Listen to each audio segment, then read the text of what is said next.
Kansas City Royals have been dealt a bad hand against the Rangers. For 2 seasons, the Rangers have held the trump card. And this one is over. The Rangers sweep. And their chips have been stacked high. And the Rangers walk it off. Now, these 2 teams re-up the ante, and the Rangers are seeking a royal flush. Now the Rangers at risk of being kicked off the table, having won 12 of the last 13. I don't know if the Royals are going to want to play much poker with Texas after that. It has been a great run for the Rangers, hoping to continue it tonight in the opening game of this 4-game series with Kansas City. Welcome in, everybody. Great to be with you once again. I'm Dave Raymond with CJ Nitkowski. The Rangers coming off a fantastic series victory over the Yankees yesterday, a 12-10 win in the finale, and now a team that they have handled well over the last couple of years, and you would suspect they would handle well again if the bats can keep rolling like they were against New York. Well, certainly you're hoping so, and it was a really good series for the Rangers offensively against a very good team in the New York Yankees. Now, of course, we know the Rangers will hit the long ball. They have done it all year. 7 home runs in that series. They scored 23 runs, but what was so impressive, and Jeff Bannister talked about it today, was the quality of the at-bats, the plate discipline that they showed throughout that series. Really important, laying off a lot of pitches outside of the zone, which we know at times can be a problem for this club. Okay, so we outlined some of the success the Rangers have had against Kansas City, and it's been impressive these last couple of years.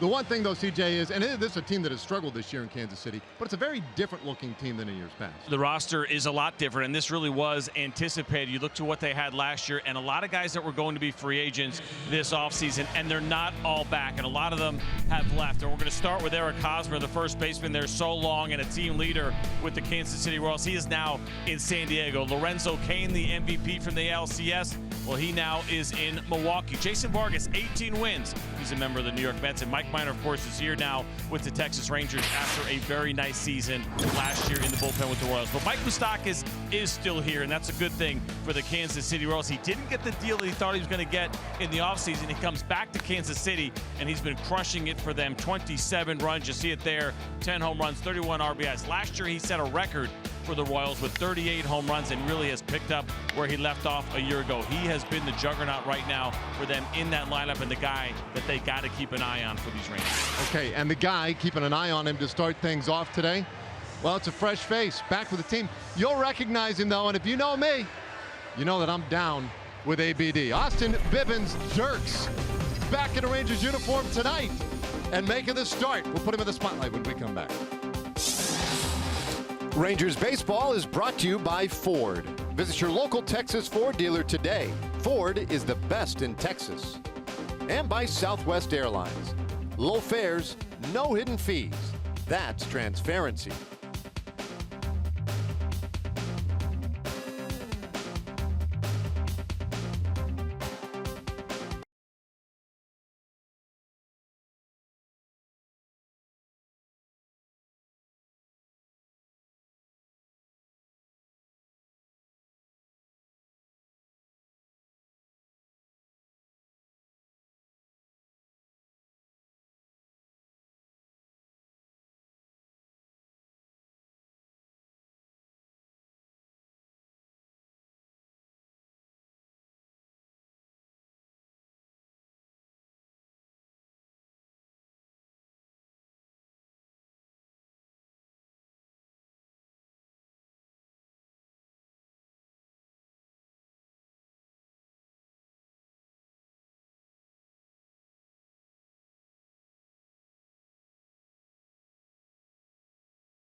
warm weather is here to stay. Another beautiful and warm evening here in Arlington. Rangers and Royals. Opening game in a 4-game series at Globe Life Park. Great to have you along with us tonight. Now our Shiner Box Spotlight this evening.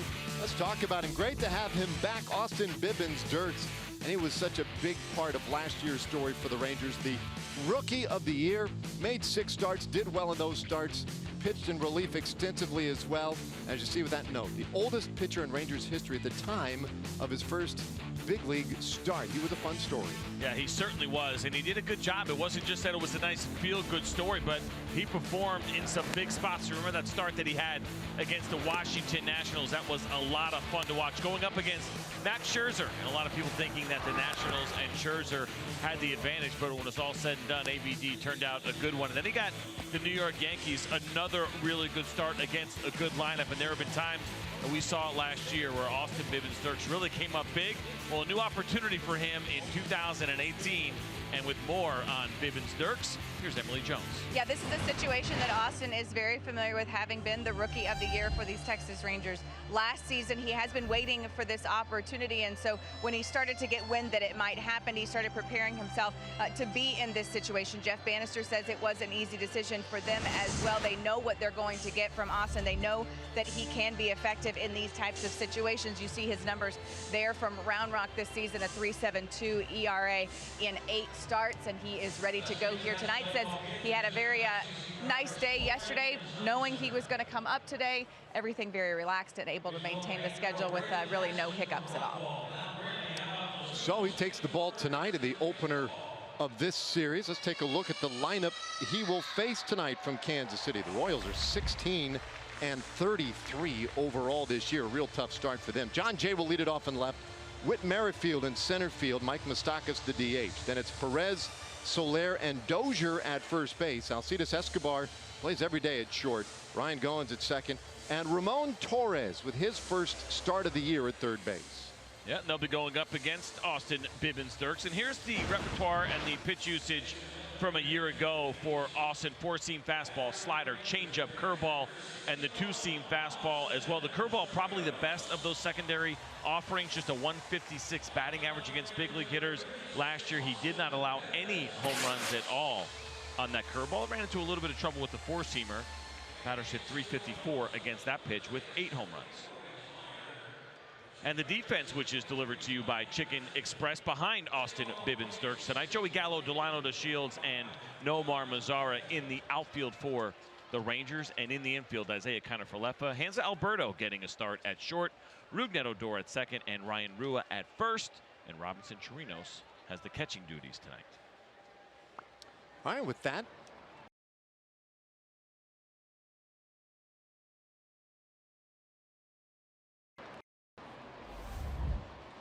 Jay, in that leadoff spot, you can see having a good month of May, and that average bumping up closer and closer to 300 every day with him.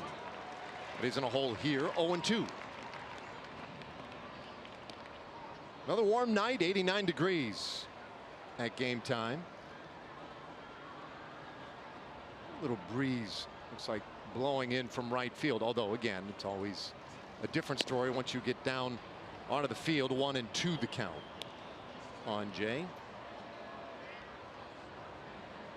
350 on base percentage for the Royals left fielder.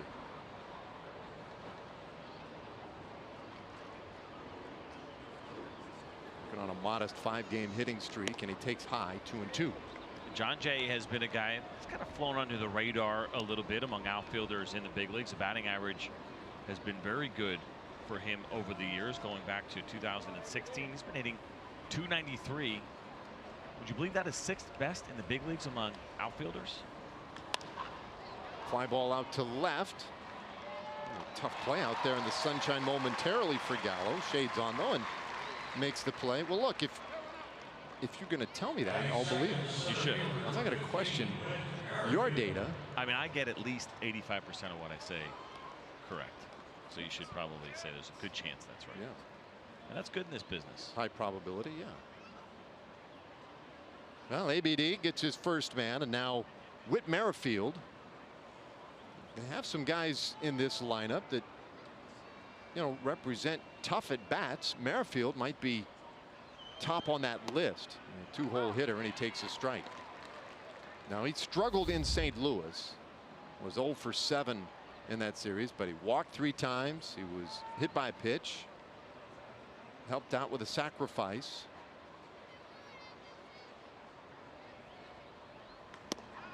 He takes strike 2. So Bibbins Dirks got ahead of Jay, 0-2. Same thing here with Merrifield.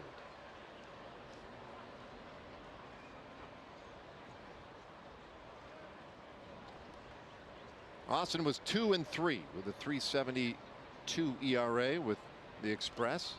And the Dirt 1-2. All right, our TXU Energy power player to watch today is Whit Merrifield. Good combination of power and speed. Since the beginning of 2017, 20 more home runs, 40 more stolen bases. He's the only one. 19 homers last year, 4 this year. He's combined for 46 stolen bases in the 2 seasons, and he strikes out here 2 away. So Bibbins Dirks gets his first strikeout of the season. Good job by ABD working a very tough hitter in Whit Merrifield. You see the slider grip right there. Stayed up in the zone a little bit. Merrifield tried to check his swing, but you'll see it here. He could not, as that bat came all the way around. And with Austin, he's not going to overpower you with what you see on the radar gun, but he mixes, he matches, he changes his arm angle, velocity, plus and minus on all of his pitches. If he was left-handed, we'd say he's a crafty lefty, but he is right-handed, so there's no good real term for the righties. No, we haven't come up with it yet. 1-0 to Moustakas. Big rip on that one, and the count 1-1. Now Moustakas was just 1 for 11 in the Royals' most recent series in St. Louis, a series that Kansas City won. It was their first road series win of the year. And when you think about the series that Kansas City Royals fans might circle on the schedule, they might want to win. Well, Ned Yost, he picked the right one to win this year, because that's what they want back home in Kansas City, to beat the hated Cardinals. A tough year for Kansas City this year. But Yost, all-time winningest manager in Royals history, now in his 9th season. And while we know this is a bit of a transitional season for them, they might not be terribly far off. They're going to have a lot of draft picks coming up this summer. 2-2, and popped straight up behind the plate, and not playable. No, you're right. It's been a struggle for the Kansas City Royals. 16-33, the overall record. 4th place in what has turned out to be a really weak division in the American League Central. The Cleveland Indians lead that division. They're only 1 game over 500. You see the runs, the ERA, fielding percentage has been good, but it has been an overall struggle here for the Kansas City Royals in 2018. Which has a lot of people saying that this man right here, Mike Moustakas, likely to be wearing a different uniform before the season is over. 2-2 on the way. Hits this ball hard down into the right field corner, and that one will go for extra bases. Moustakas pedaling for 2, and he is in there with a 2-out double. And obviously some Kansas City fans on hand. Some mooses raining down. Another slider there, and a smaller one with a little bit of depth, and Mike Moustakas is able to drop the head down and in. Usually a pretty good spot for most left-handed hitters as he one hops the wall. I thought Mazar might have had a chance. Moustakas doesn't run particularly well. He came up with an aggressive throw, but it was offline. That guy has a great arm, but that's a tough one to take the camera. You're back basically to the play. And a breaking ball in there for a strike now to Salvador Perez. He's homered in a couple of games in a row now. 8 home runs for the year. Boy, just an oversized catcher, you think, in a lot of ways. Such a big man. And so durable. Yesterday got a start at first base, and that's a rarity for him. It's a rarity that he is not behind the plate. Any day that he is not back there is a bit of a eyebrow raiser. But I think they're starting to, last year maybe just a little bit, and as we move forward we might see this a little bit more from Ned Yost, backing off that just a touch, because it's a lot of work for him to absorb. Well, it certainly is. And he had that year when they made their World Series run where he caught more innings with any catcher in history. And obviously the postseason is a lot longer, but from the beginning of the season until the end of the postseason. And you're right, they probably do need to back off here a little bit. That is a lot of mileage on the body. It certainly is hot there in Kansas City, much like it is here middle of summer. Say that is a rarity, him seeing this many pitches. Yeah. 20% of his at-bats have lasted 1 pitch. 1. Well, and you don't want to put it in the strike zone because he's going to swing regardless. So it seems. 1-2. And he holds off on that one. 2-2 the count. Now he is very much a free swinger, an aggressive hitter. That's 1 out of every 5 plate appearances lasts a single pitch. It's pretty amazing. It's only the second highest in Major League Baseball, if you can believe that. Who's the highest? You know, I should probably know that, Dave. Sorry. I don't have it in front of me. I only have so much paper. 2-2 the count.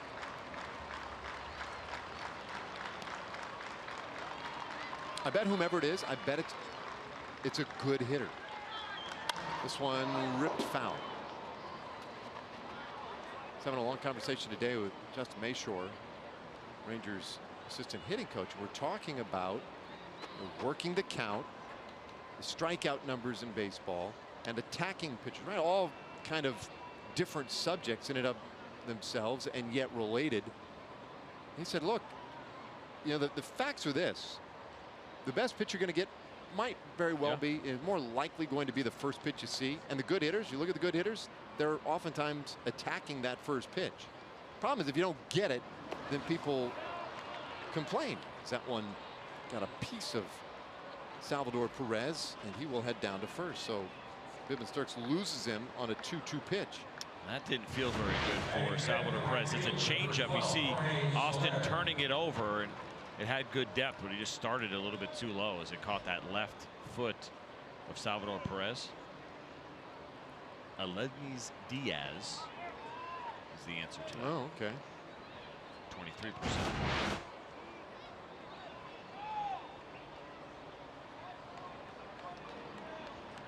So Perez able to smile about it now. Moustakas, who was off and running, had to go back to second, and now here is Soler. He takes a strike. Jorge Soler. And boy, this is a name that has been bandied about now for a handful of years. On the north side of Chicago, now in Kansas City. Decent numbers now, a .288 average, 5 homers. Today with the start in right field.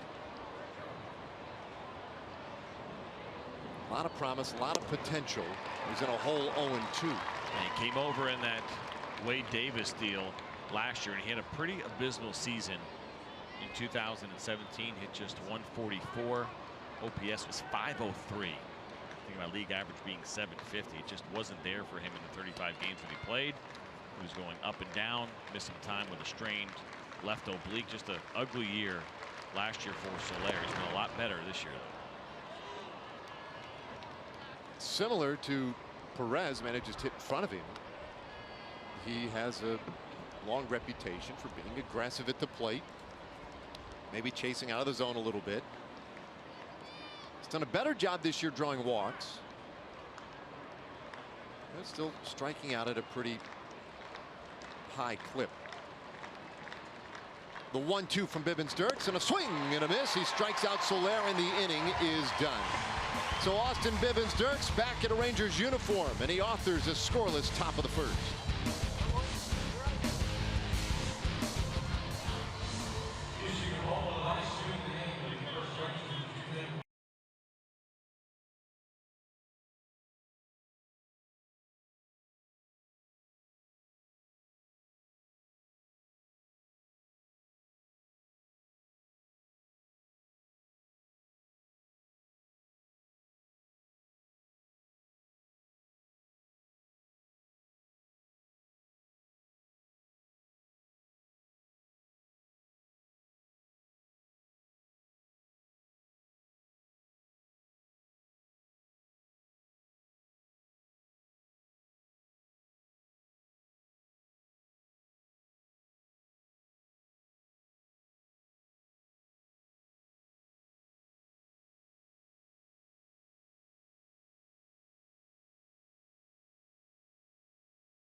Rangers starting lineup tonight. Rangers now 20-31. Delano DeShields up top in center field. Shin-Soo Choo the DH. Then it's Isaiah Kiner-Falefa at third. Nomar Mazara, Ryan Rua, Joey Gallo in the heart of things today. Chirinos catching, Odor at second, and Hanser Alberto the shortstop. And the Rangers will get the lefty Danny Duffy this evening, and it has been a rough go of it so far for Duffy with the Royals. Let's take a look at the pitch arsenal, what he has done, what he has used this year. Four-seam fastball 39% of the time. Sliders and changeups, two-seam fastballs, a very occasional curveball that he'll throw once in a while. And it really has been a struggle all the way around for Danny Duffy. Home runs have been an issue, walks have been an issue. When you dig into that repertoire, no real pitches sticking out. The best batting average, or I should say the lowest, is against his four-seam fastball, but that's at 236 this year. Gets one in to DeShields and just misses. It's 1-1. Delano looking to get things going on the offensive side. Had a hit yesterday, stole a base, scored a couple of runs. And he shoots this one to the right side, base hit. So Delano with a single to start things tonight. That's a nice beginning.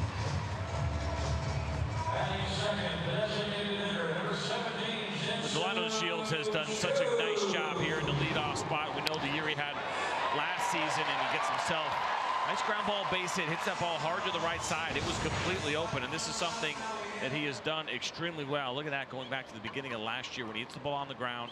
391 batting average, at his second best in Major League Baseball.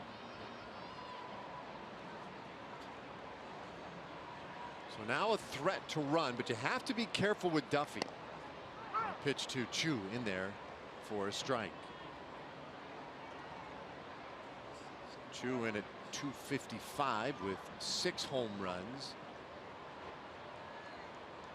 Lately doing a really steady job getting on base. He takes a pitch off the plate, 1-1 the count. So this is our AARP take on today's game, and it is Choo against Duffy. 3 for 9 with 2 RBIs. And whoa, that one bounces in the dirt, up in Choo's face. DeShields tries for 2, and he's thrown out. Wow, a lot going on right there. What in the world? That one in the dirt, banked up off the dirt and off Choo's face. Let's see this breaking ball. You're going to see it down in the dirt. Salvador Perez, it hits the heel of his glove and then catches Choo right in the face. Otherwise, that ball would have bounced much further away, and there would have been no play at second base, and nothing you could do here, nothing worth reviewing. That ball is still alive, but oh my goodness. That's probably the last thing that Choo is thinking about, that ball's going to come back up at him. Punch in the face to start your day. A sock to the gut too, losing DeShields off the bases, so that's no good at all. As the pitch off the plate, it's 3-1. That's a bad break for the Rangers, because Delano DeShields would have had second base easily had that ball not hit Choo. Right, something I've never seen before in that book. You're writing that in the book right now. You're not going to believe what happened today. Dear book. Don't run when it bounces off your teammate's face. So Choo takes the walk. And brings up Isaiah Kiner-Falefa. Duffy, you mentioned it, the number's not good. His 11th start, 1 win, 6 losses. That's tied for most in Major League Baseball. Of course, when you think about wins and losses, we say it all the time, team dependent stat. I mean, Dallas Keuchel is tied with him with 6 losses. Ball 1 to Kiner-Falefa. Yeah, he just hasn't pitched well. I mean, as far as looking at that win-loss record, it's a high ERA, and he's got an unbelievable run support. 6.4 runs per game. Which when you have a 6.88 ERA, you're not going to win very many ball games.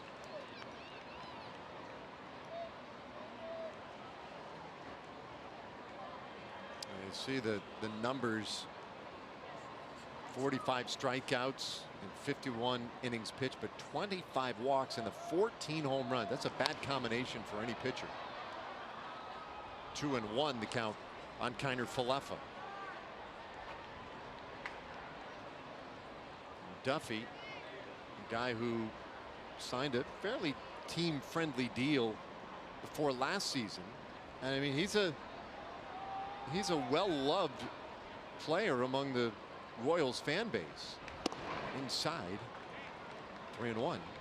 The old "bury me a Royal" mantra that he rolled out there, and he wants to be a Kansas City Royal. Loves being a Royal. Of course, has been there for some pretty good years, but signed a 5-year deal prior to last season.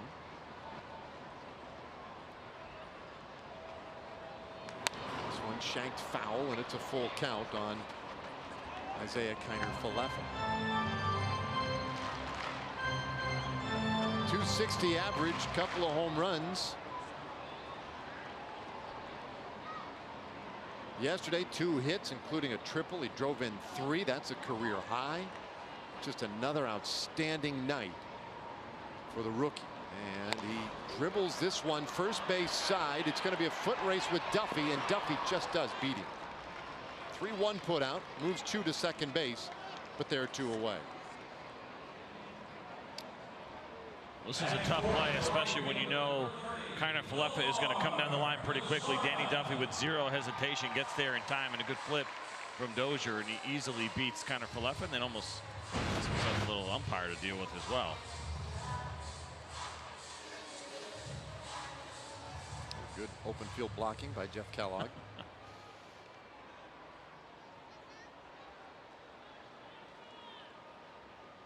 So runner in scoring position.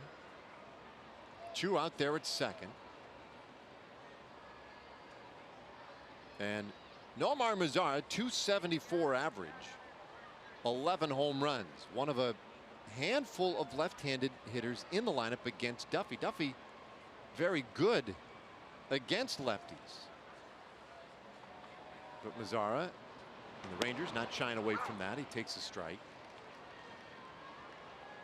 And it's probably the one bright spot so far this season for Danny Duffy. 200 batting average against lefties, and of the 14 home runs that he has allowed this year, only one of them have come to a left-handed hitter. 13 to righties. Well, our Kubota power stats tonight. Talking about Danny Duffy, and you look at that, a 179 opponent's average. Left-handed batter since 2016. That's second best in all of baseball. And a hard ground ball up the middle, snared by Escobar, and he does get Mazara. The inning is done. So no runs, 1 Rangers hit and a man left. We've played 1 inning. We're scoreless.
have lost their lives in service to our country. American flags on display on the North Lawn this weekend to honor our heroes. Fans looking to make a donation to honor loved ones with a commemorative flag should visit TexasRangers.com/heroes. All those proceeds will benefit Texas Rangers Baseball Foundation's nonprofit military partners. Check it out again, TexasRangers.com/heroes. Second inning, no score here. Hunter Dozier takes one up and away. It's 1-1. See the numbers for Dozier. This is just his 10th game with the Royals. First round pick in 2013. In fact, the 8th pick overall in that draft. He's had to deal with some injuries in recent years. Pops this one up into right field. Playable out there for Mazzaro. One away.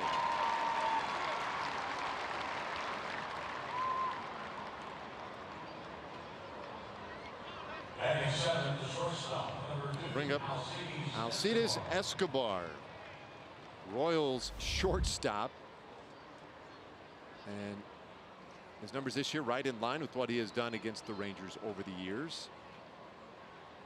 Royals have played 49 games, so has Escobar. In fact, he's played now in 382 consecutive games, and that is the longest active streak in baseball by a wide margin, right? I mean, by a really wide margin. And it's a nice streak, but he's got a ways to go. You think Cal's getting nervous? I don't. I think you're probably right. 1-0 pitch. Put it on the unbreakable lists without a doubt for Cal Ripken Jr. Freddie Galvis. Freddie Galvis is second on that list, which you know, I would have failed both those trivia questions. Yeah. Who's top? Who's next? Galvis at a little over 212 consecutive games. That's amazing. Now, the game has changed. I mean, it was just I mean, listen, nobody was going to break that record anyway, but now especially the way that we look at games and rest, I feel like I hear more and more managers talking about scheduled off days, like they're thinking about it ahead of time. Jurickson Profar is getting one of those tonight, and it's because teams have done their research and trying to get the most out of their players. And that means not playing every day is the best way to do it. So Ripken, a Hall of Famer. Yep. I mean, do you think his numbers could have been appreciably better had he taken a handful of days here and there? I guess it stands to reason, right? I would think based on what we know now and the work that we do, I think absolutely it's a fair assumption that he'd be feeling a little bit better and that he might have been feeling a little bit stronger over the years at certain times. When you think about playing 162 games in your age 36 season and a demanding position in the outfield, I mean, that's what he was doing. He's got a fun Baseball Reference page to look at. Starting in 1983 all the way to 2001. There's a star next to every single year. Slow bouncer at third. Barehand Kiner Falefa. Nice pick at first base. And they take care of Escobar.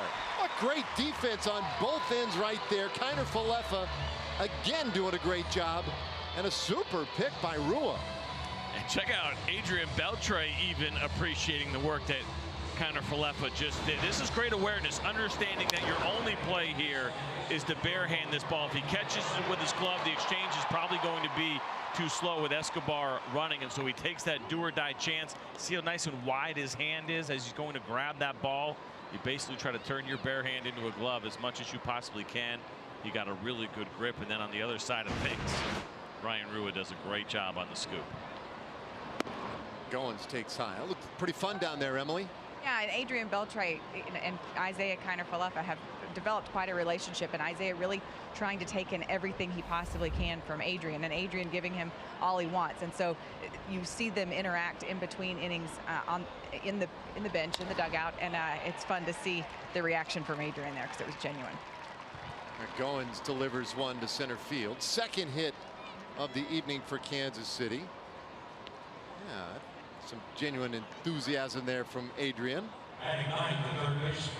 It's good to see. I mean, that is always right. Your biggest concern. You think about what the Rangers have had to deal with injuries, and especially to the left side of the infield. No Elvis Andrews, no Adrian Beltre. I mean, that is just fantastic defense that you don't have. And Isaiah Falefa has slid in and done a really nice job at third. Jurickson Profar has taken on most of the innings at short. He's done a very nice job. Hanser Alberto's out there tonight, but that's one area where they haven't missed much of a beat. I'm not going to say that they're at that level just yet, of course. I mean, the idea of being as good as Adrian Beltre and Elvis Andrews are, that'd probably be a little hyperbolic, but they have done an extremely good job, and Kiner Falefa continues to impress. Well, Ramon Torres, his first at bat of the year, fouls one off to count 1-1. This is a guy who was called up almost a week ago, but is just now seeing his first action of the season. Last year, at 74 at bats in 33 games with the Royals. 25 years old, out of the Dominican.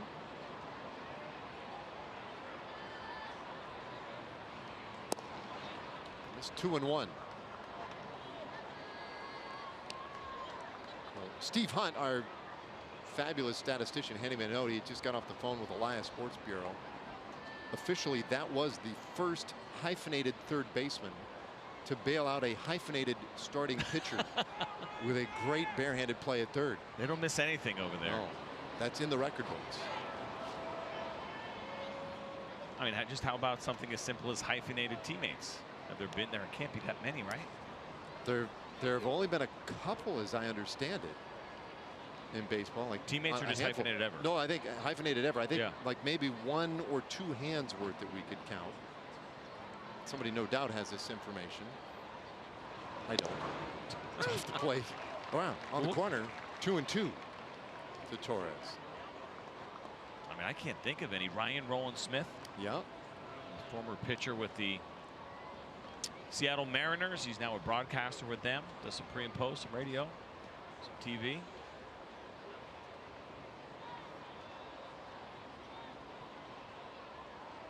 The 2-2. And this one shot back up the middle. That's a base hit. Oh, and it gets by Delano DeShields. Goins had stopped at second, but he can take off now. I'll wave him all the way into third base, and now being waved Torres. Here comes the throw, the tag, and he's safe. Torres circles the bases on a sharp line drive up the middle that just got past Delano DeShields. Jeff Bannister is going to ask the umpiring crew to hold on a second. They want to get a look at this, but that was some very impressive speed from Torres. Watch Delano DeShields right here. Just misses this ball. He had his head down. He just missed it. But look at the wheels here. See, go and score, but Torres, it's pretty unbelievable. I got to tell you, this is close. Watch this guy take off. I mean, hard hit single, no doubt. And you see a little bit of that snaking action on the ball. It's a really good look at it right there on the short grass here in Texas. That happens. You see that a lot. You're out there even shagging ground balls. That could be a little bit tough. Another roller up the middle. Profar is there, and he throws out John Jay to win the inning. Oh, a wild play. That one past Delano, and the Royals lead 2-0.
hit Torres, but look, you're going to get a good look at this ball just kind of shaking a little bit. We call it snaking out there, almost like a snake in the grass, and it got by Delino DeShields, and it turned into a 2-out inside the park Little League style home run that led to those 2 runs unearned for Austin Vivens-Dirks.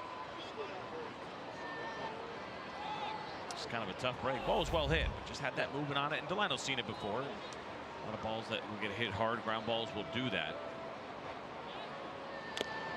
Single and a 3-base error. And so the first 2 runs of this series are in. Now the Rangers will have to come back tonight. Rua, Gallo, Chirinos in this second inning. Ryan playing first base today, 163 average on the year with a couple of homers. 0-2 the count. Interesting, Rua continues to get starts at first base for the Rangers. Start of the year as the opening day left fielder. Gallo is taking that spot over. Well, Rua getting the lion's share of his playing time at a different position. Well, especially when you get the opportunity with some left-handed pitching. We know, of course, the Rangers are left-handed heavy, and so between Ronald Guzman and Joey Gallo, they're going to kind of stay in their positions for the most part. And when they have a lefty starter, one of those guys is going to get a day off, and Ryan Rua is going to play some first or left field. Fly ball out to right. Soler takes care of it. 1 away here in the second inning. Well, it is Star Wars weekend. It's officially underway, CJ. The first 15,000 fans on Saturday are going to get a Star Wars Hand Gallo bobblehead, courtesy of Medical City Healthcare. That's Saturday, 3:05 game. Rangers and Royals. Get your tickets at TexasRangers.com.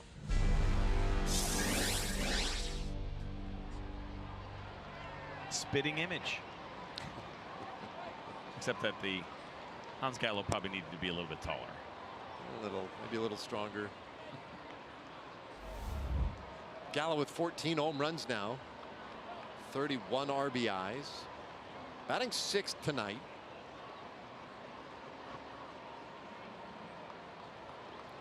Thought it was interesting, the conversation that you were having with Justin Mayshore and talking about that first strike maybe being the best one that you get. That's something I think that would probably apply pretty well to Joey Gallo. Now that one right there was a pretty tough pitch. Hit 95 miles an hour on the corner. But I say that with him because if you look at the trend, 2 strikes have been an issue for Joey. And once he gets to that 2-strike count, he's hitting just .064. That's the lowest number in Major League Baseball right now. So I wonder if the idea of getting a little bit more aggressive earlier, not that he's not aggressive, but because of those struggles with 2 strikes, and Jeff Bannister's talked about the 2-strike approach for this team, that if jumping on that first strike that you see aggressively, not that I'm the guy that should be giving Joey Gallo any hitting advice, but you look at the numbers and this is what happens. We look at trends and what's happening in the game. You look at pitchers that struggle on first pitch, right? High batting averages against, and you come up with your game plan accordingly. Comes up empty here, and that's the first strikeout of the night for Danny Duffy. Now let's hear from our friends at Southwest Kia. $250 down, $250 a month or less on select new Kias in stock only at southwestkia.com. So Duffy worked around a couple of base runners in the first inning. It's a fly ball out and a strikeout here in the second. And the left-hander will work against Robinson Chirinos. Robbie batting 7th tonight, and he takes strike 1. Hitless in his last 9 at bats.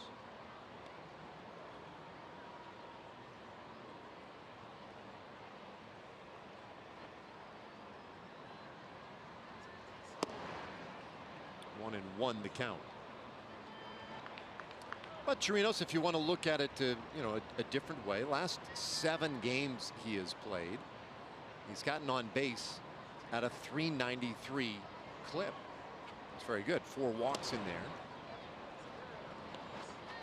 2 and 1 the count.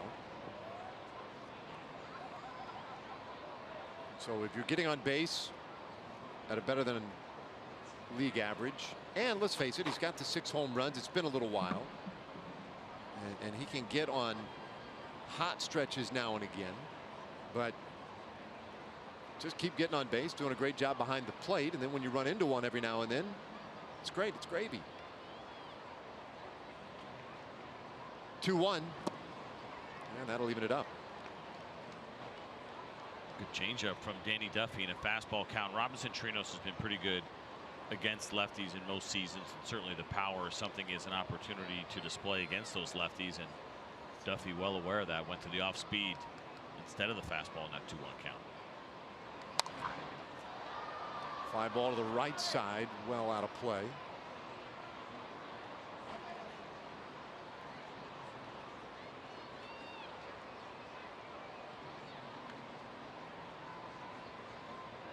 Kansas City jumps out first tonight. 2 early runs, scoring on an error. Chirinos takes strike 3 called. So really nice half inning for Danny Duffy as he works 1, 2, 3 through the Rangers. We've played 2. So we take a cool look at some of those American flags out there on the north lawn here at the ballpark.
For T-Mobile's Hats Off for Heroes, Ian Kennedy.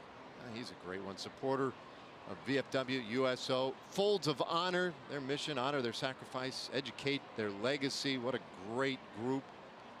He does a lot for military partners in the off seasons. His first pitch swung on and lined out to left. Gallo tracks that one down cleanly, 1 away.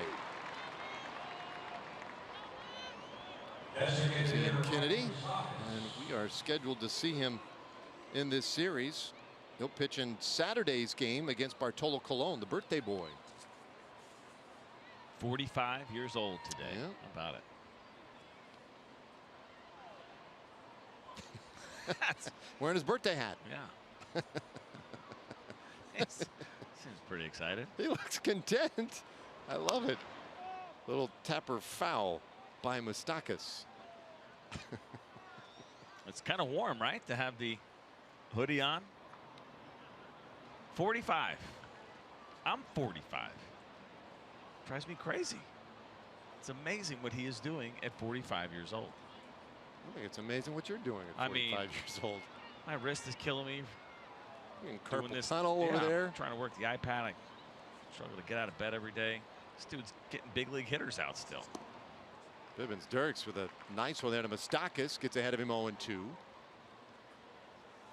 And how about how beloved he is right there. Martin Perez has really formed a nice bond with Bartolo Colon.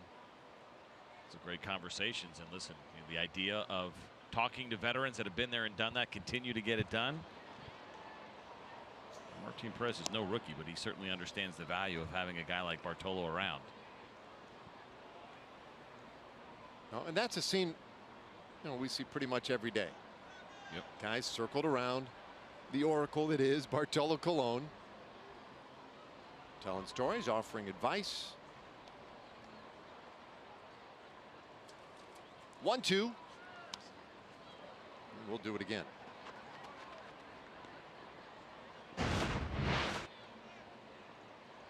There's the happy Bartolo.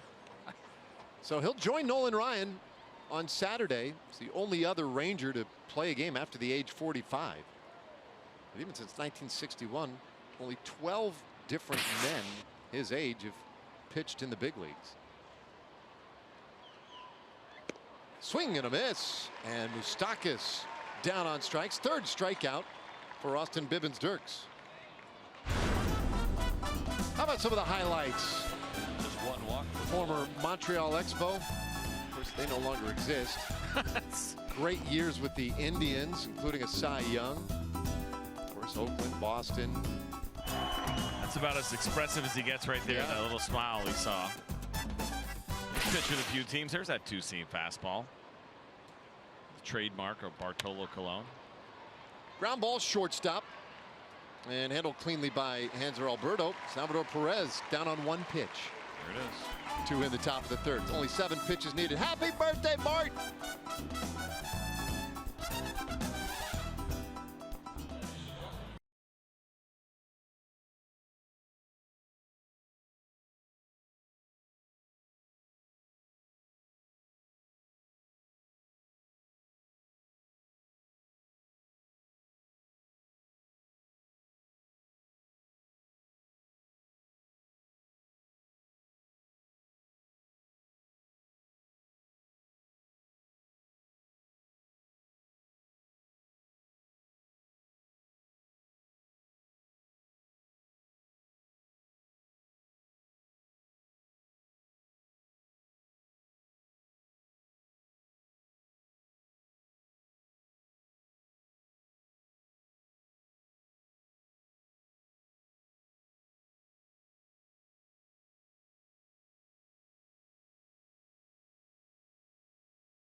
Right on, Rads. Thank you. Bottom of the third inning here. 2-0 Kansas City. And Rougned Odor batting 8th today will lead things off. Odor, then Hanser Alberto, and then back to the top for Delano DeShields. Roogie had all that time to get ready, but the gloves, chain, now we're set. Duffy, meanwhile, very efficient last inning. This bunt popped up, and Salvador Perez right there, one away. Well, Danny Duffy, despite the struggles that he has had this year, look what he did last year against the Texas Rangers. Hard to believe that he lost one of those games. 2 starts, a 0.57 ERA. That's 1 run in 15 2/3 innings, but that 1 run led to a loss for him, and so he is comfortable against the Rangers. Now, overall in his career, look what he has done against the Texas Rangers. He's 1-2 with a 3.25. But last year in particular, he pitched extremely well against the Rangers. You kind of wonder when you're having that rough year if maybe you look forward. Even though come to this ballpark, not an easy one to pitch in, but a place that you're comfortable and pitch well, or a club that you've pitched well against.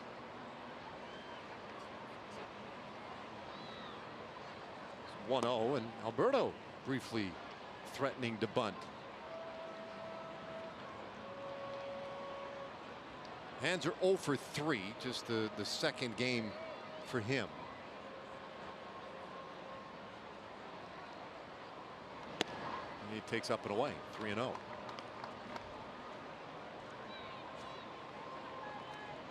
Alberto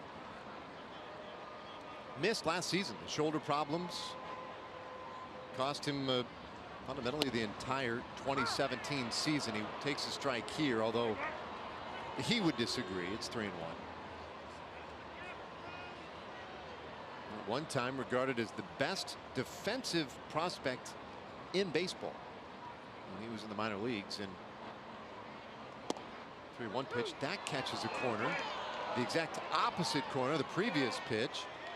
Quinn Walcott giving the extremes here, and that puts Hanser in a tough spot now at 3-2.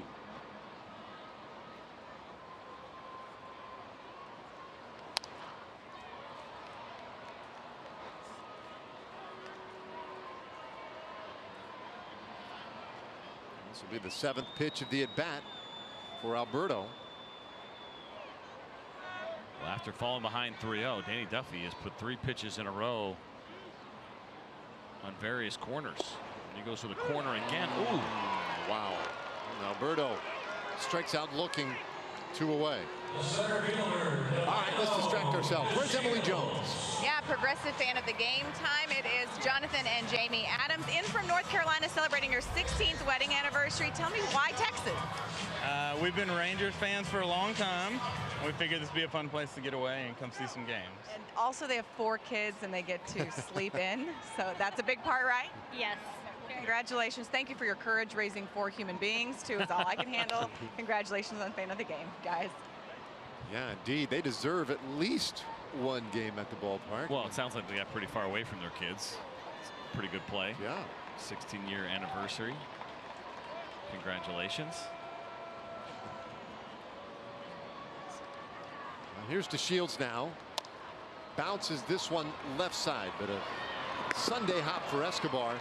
And he throws out Delano to win the inning. A 10 pitch 3rd inning for Duffy. Boy, he has settled right in.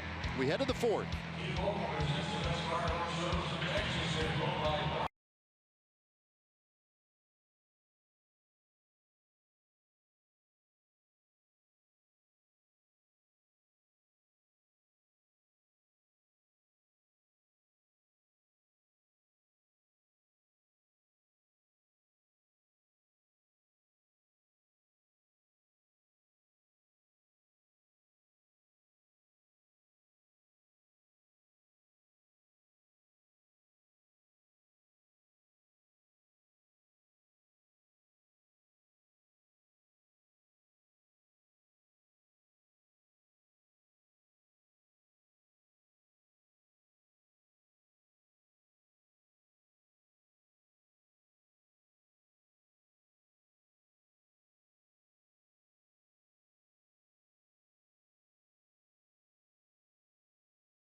Great way to catch the Rangers when they face the Royals once again this Sunday afternoon in the final game of this series. 2:05 start. You can get savings of over 50% on tickets, food, Kids Zone access, souvenir programs, and you know the highlight of it all, CJ, Coke soft drinks. Ooh. Yeah. All Coke soft drinks. 50%. Nice. TexasRangers.com/specials. Get your Coca-Cola family pack today.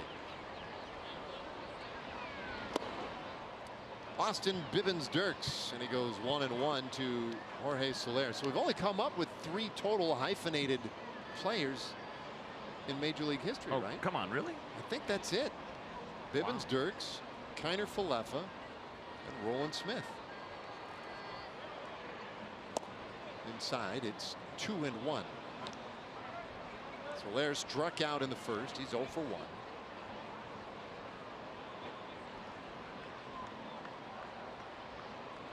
Wow, this says here that Ryan Roland Smith was the first player in Major League Baseball with a hyphenated name. Wow. So without a doubt, Yeah. we're seeing it for the first time among teammates. And that barehanded play that you guys talked about, first time ever, that is also accurate. Yeah. No, I mean, look, Elias Sports Bureau does not mess around with that kind of stuff. And Steve wouldn't pass on that kind of information nor research it were it not a relevant fact. This is an historic game. The 2-2 off the plate. It's a full count.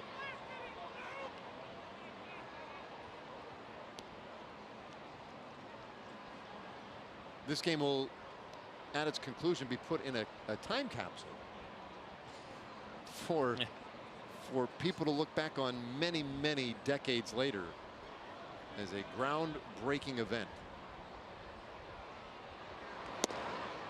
Strike 3 called, and boy, the edges of the zone, the extreme bottom and top, everything seems to be in play today for Quinn Walcott. A strikeout of Soler, 1 away. That's some frustration here on the part of Soler. That's a pretty good pitch and an excellent job by Robinson Chirinos. Watch him come from the bottom and bring this pitch up. That's the way that you present it to an umpire. Right there, perfectly done. Soft hands, quiet movement from Robinson Chirinos. Soler not loving that. Second strikeout of the night for him. So now Hunter Dozier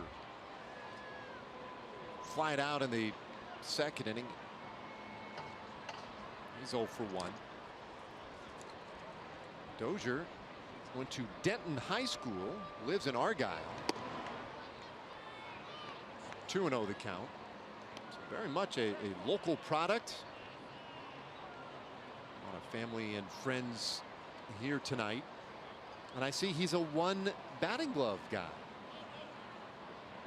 You have the all or nothings, and then every now and then it's kind of the golf look. Yeah, Michael Jackson. Yes. You don't, I mean, you definitely, that is more rare. Yeah. I say that right, more rare. Rarer. The most rarest. Than there you go. Compared to barehanded for sure, Yeah. right? It's amazing, really, how many guys we see that don't use any gloves at all. It's a unique look. 3-1 to Dozier. Yeah, there might be more hyphenated last names in the big leagues than there are hitters who use just 1 glove. Certainly in this game, I think that holds true. I mean, obviously, you know, for guys that use no gloves, they just love the feel of the bat in their hand. And so I got to wonder for Dozier if it's that top hand, worries a little bit about the bottom hand slipping.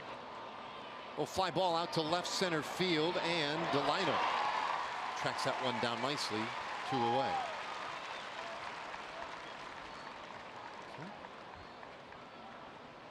It's always so much fun to watch Delino DeShields glide, and he does right here. He has to go a long way, but makes it look easy. I mean, this was hit right in between him and Joey Gallo, and as he has done so well this year, taking control of the situation.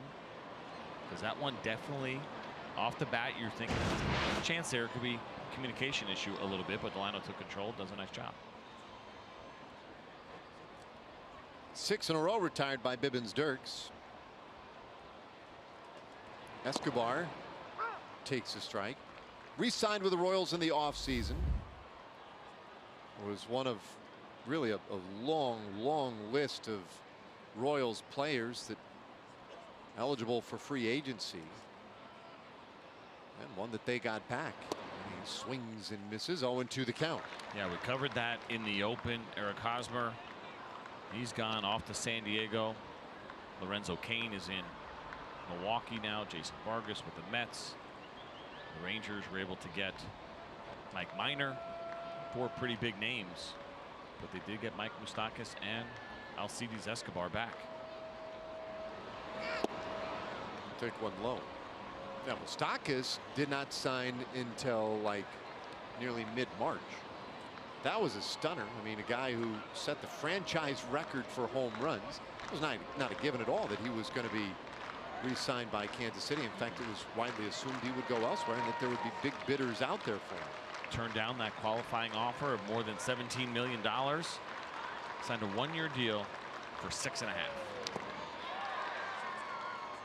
That was a big surprise. I think what happened with him, there weren't too many potential players, but one of the things that really hurt him this offseason was when Zach Cozart signed with the Angels, because the Angels looked like they had an opening at third base. They're certainly a team that would and could spend some money. Cozart was a shortstop with the Cincinnati Reds. They gave him a 3-year deal pretty early in the offseason, and that closed up one really important spot for Mike Moustakas and a potential fit. 1-2. Escobar pops it up right side, and that one will end up a souvenir.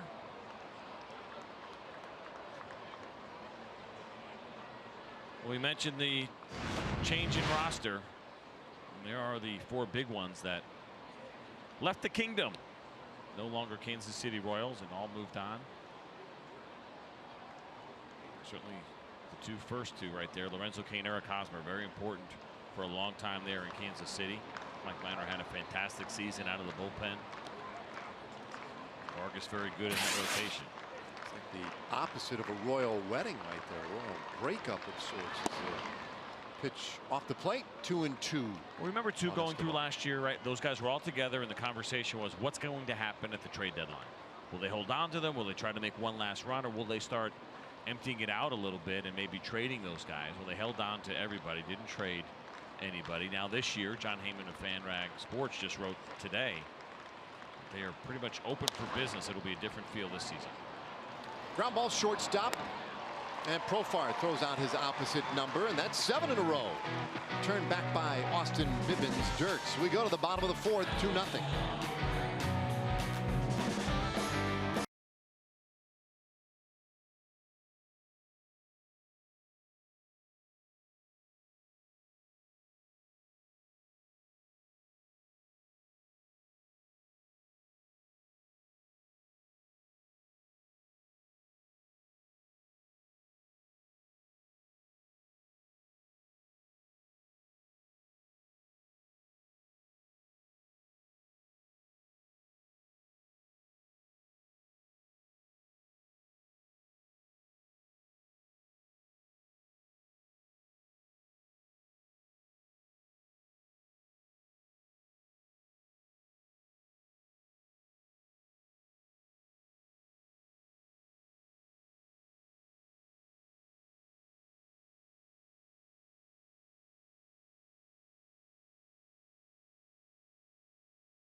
Royals 7:05 game. Then after the game, fireworks shows set to the music of Star Wars.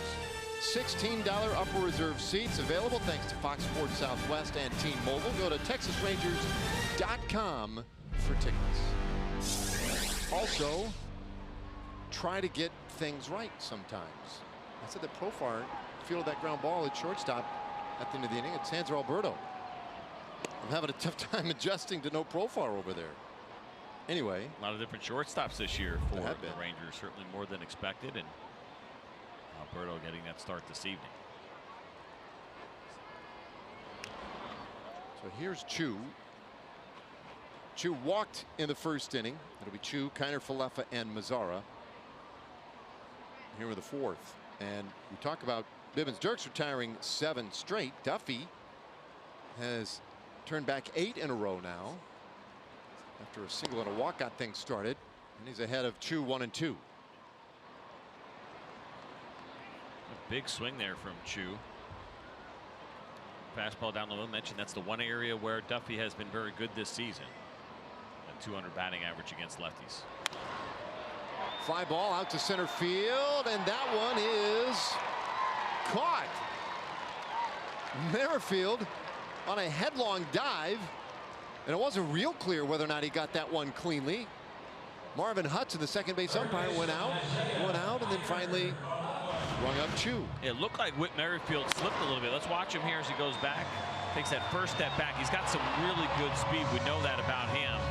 This is just his second start in center field in his career. He was scheduled to be the second baseman tonight, but Alex Gordon was scratched, and so there was some shuffling in that lineup for the Kansas City Royals, and he goes out to center and he makes a really nice play. I don't know that it's a perfect analogy to make, but here's a guy who spent 7 years in the minor leagues, and it took a while till his age 27 season to get that opportunity in the big leagues, and he has become an absolute delight for the Royals.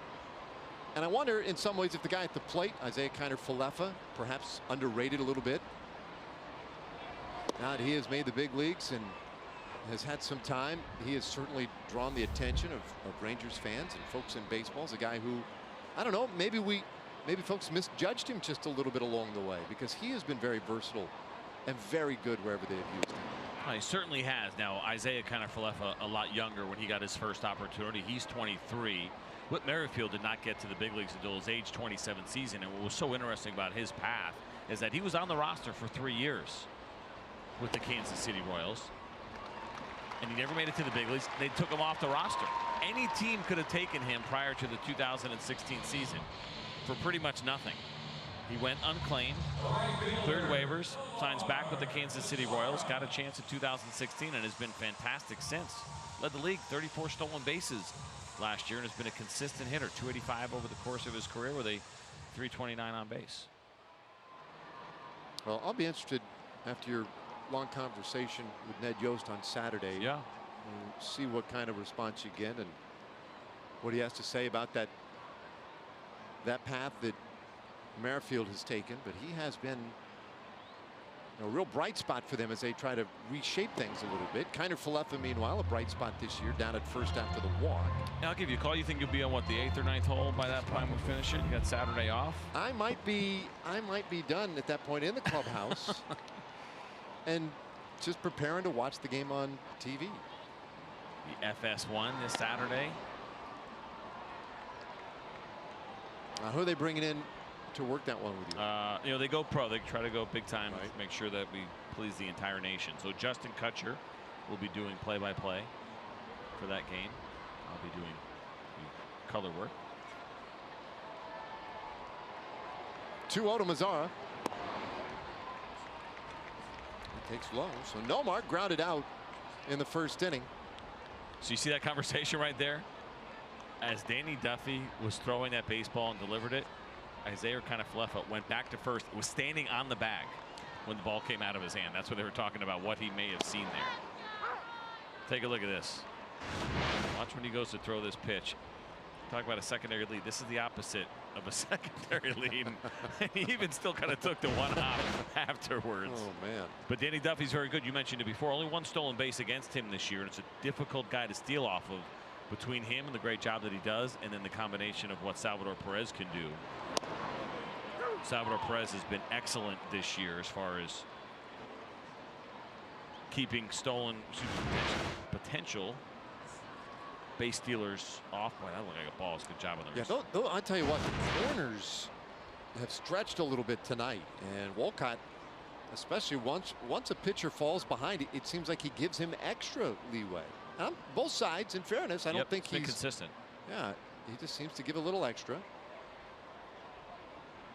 Kiner's running. Wow. 3-2 is a swing and a miss, and Falefa is out by a long shot. Strike him out, throw him out. Wow. It's been amazing when you think about what Perez has done. 5 of 12 base stealers have been successful against him this year. We'll go to the 5th when we get back.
last year in those 6 starts. The first 2 innings, the ERA 6, the batting average, you see it there, all the numbers up across the board. But beyond that, from the 3rd inning on, things improved pretty dramatically for him. Now tonight, he did allow the 2 runs in the 2nd inning, but those were unearned. That was that hard base hit that went up the middle and got by Delano DeShields and turned into a 3-base era Little League style home run. Those are the only 2 runs that have been scored so far this evening. There it is. Done a nice job filling up the strike zone. No walks to 4 strikeouts through his 4 innings so far. Been a double and 2 singles. Goins, the man who scored the first run, had the base hit, lines this one out to left field, and he has another base hit. So he's 2 for 2. Lead man on in this 5th inning for Kansas City. And brings up Ramon Torres. Take a look at that pitch. Looked like a 4-seam fastball with a little bit of run. Actually, quite a bit of run. It stayed up. Goins does a good job. That ball is up. Instead of trying to pull it, just hit it where it's pitched. Didn't hit it all that hard, but he got himself a base hit.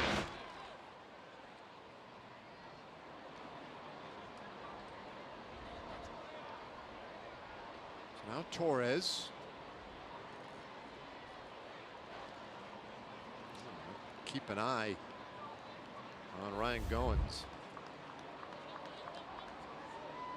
It's interesting to see how much movement that Austin Bibbins-Dirks got on that fastball. It was a 4-seamer, but because of his arm angle, it's low 3/4, and sometimes he'll go even lower than that. He can get some pretty good run, but he was trying to keep that ball, I think, a little bit straighter, a little further in. The more you drop your arm, the lower that arm angle gets. It's near impossible to throw a ball straight.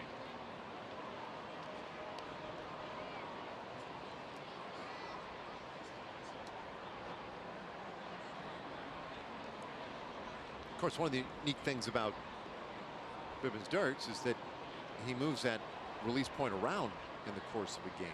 How hard is that? I mean, were you ever able to do that? Well, you have to be a really good athlete. You have to be able to repeat your delivery when you're going to drop your arm or bring it back up or whatever you're going to do. You have to be able to show that you can do it consistently. Otherwise, pitching coaches are not going to let you do it. And when you decide I'm going to drop a couple of inches here, you better be able to throw the same pitch that you could throw from your regular arm angle with some kind of consistency. If you can do that, then you can be very effective. David Cohn was kind of known for doing that. He was just here calling those Yankee games on the Yes Network, where it seemed like, you know, he had 4 pitches, but it seemed like 16. You'd say the same thing on Pedro Martinez, because it seemed like it was 4 different angles from which he would throw those pitches, and they would have different action on them. And it's just a matter of, can you repeat it with consistency? Because if you can't, then it's a really big mistake.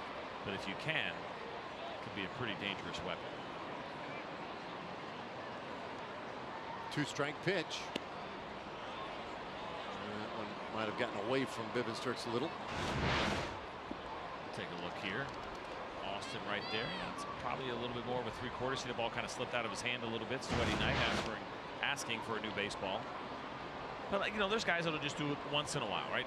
Rich Hill's a good example of a starter who throws from his traditional arm angle, and every once in a while he'll drop his arm. We've seen Dallas Keuchel start to do that a little bit with the Houston Astros, but the way Austin does it, it's much more frequent as far as changing the arm angle.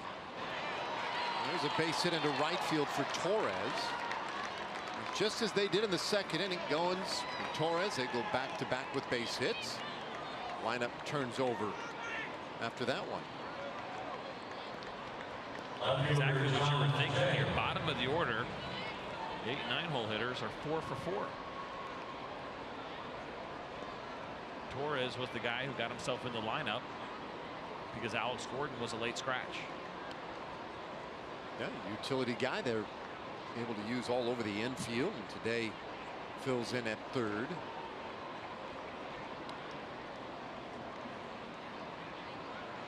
So a couple of base runners for John Jay, 0 for 2, and he's going to bunt right back to the mound, though, and Bibbins-Dirks will throw him out. It's a sacrifice and a good one because it gets Goins to 3rd and Torres out to 2nd base.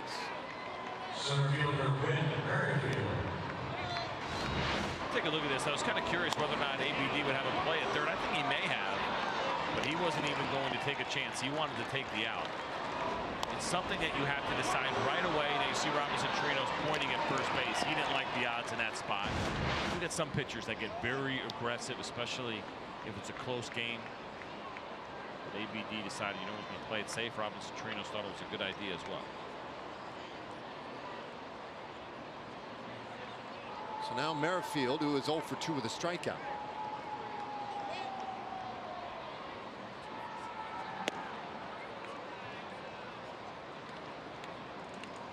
So we'll take a look here, and this is a really cool feature that we have on Fox Sports Southwest as far as how far does a fly ball have to get in order from kind of the safe zone as far as a sacrifice fly, anything from the green line on.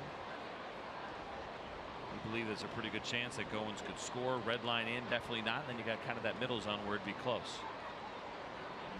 Delano's looked pretty shallow there, didn't it? You look at how shallow it was for Delano and Shields, who's been very accurate this year. You know, what they do is they take arm speed, exchange, accuracy of your throw, put all that information together, plus the speed of the runner to try to get an idea. Of course, some pretty good arms out there. Joey Gallo, Nomar Mazara, strong arms. I think Delano's been pretty accurate this year. He's done a nice job. Is he 6 or 7 assists? Well, I was going to say, a lot of fans were probably saying to themselves, oh, wait a minute. This one in there for a high strike. And the count is 2-1, because when you look at outfield assists, Delano with 5 of them. That is 4th most in the American League. Now, part of the reason you get a lot of assists sometimes is because teams are more willing to run against you and be aggressive against you. And so that gives you some opportunities, maybe even advantageous opportunities. But he's done a good job, to your point.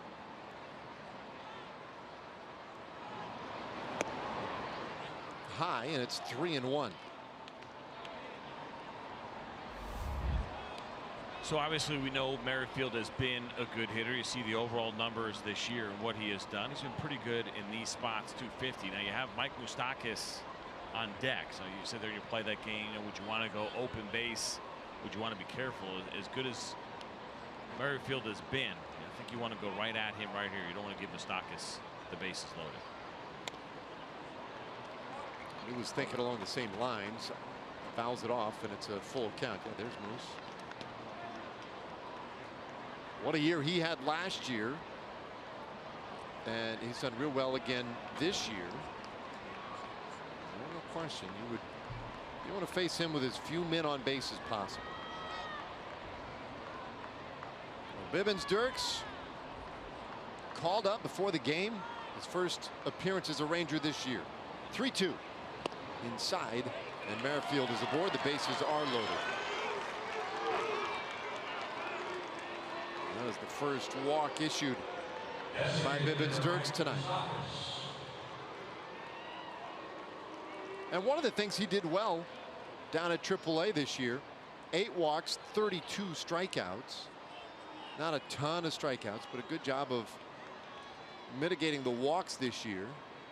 Part of his .372 earned run average in 8 starts at AAA. Now things get tricky. He's been very good in these spots. He's a .253 career hitter overall. With the bases loaded, he is a .300 career hitter, and he does have a couple of grand slams. Takes a full swing at this one, but pops it up. Chirinos will run out of room.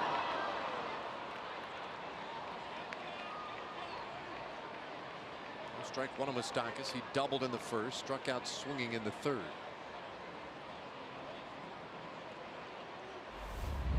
He would be the name right now as far as what happens here with the Royals if they start moving some players as we get closer to the deadline at the end of July, that trading deadline. You could DH. You could play a little bit of first as well. And he's pretty inexpensive for what he has done so far this year offensively. Big spot here for Bibbins Dirks. A little tight. Inning opened with Goins singling. Torres followed with a single. They're at third and second respectively. Merrifield just walked. He's at first. Moustakas does not run particularly well, and so certainly an opportunity if he can get that ground ball. Bibbins Dirks slightly below average ground ball rate last year. But that's the pitch right there. Fastball down and away with some movement. The changeup will usually get him some pop-ups. Now, this Royal team has hit into 52 double plays. That's the most in the game. So if he can locate that pitch, usually something down with some movement, the 2-seam fastball, 4-seam fastball. Even that slider, that's the pitch that can get you the ground ball. Moustakas about 10% of those double play ground balls too. He's rolled into 5 of them. See some frustration there in the body language of Austin Bibbins-Dirks. You mentioned the great control that he had this year, just the 8 walks at the minor league level, and he certainly expects to be able to throw the ball where he wants to, when he needs to. And a couple of pitches this inning that seem to have gotten away from him a little bit. Now he's showing some frustration.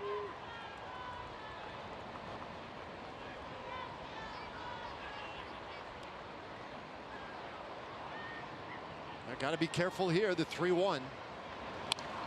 Foul away, so it's a full count on Moustakas. He got Moustakas swinging in the 3rd, but it was just the 30th time this year that he has struck out. So not a wild swing and miss guy at all.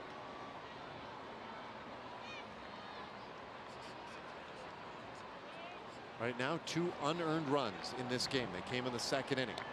And that is it.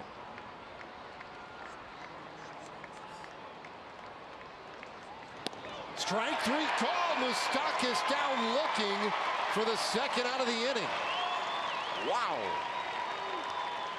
That is a huge pitch in a big spot, and a nice job by Robinson Chirinos and Austin Bibbins-Dirks. They had been working Moustakas away. He got 1 pitch in earlier off the plate, and that one was perfectly located. Good look at the fastball grip, and that one came back just enough to catch the inside corner.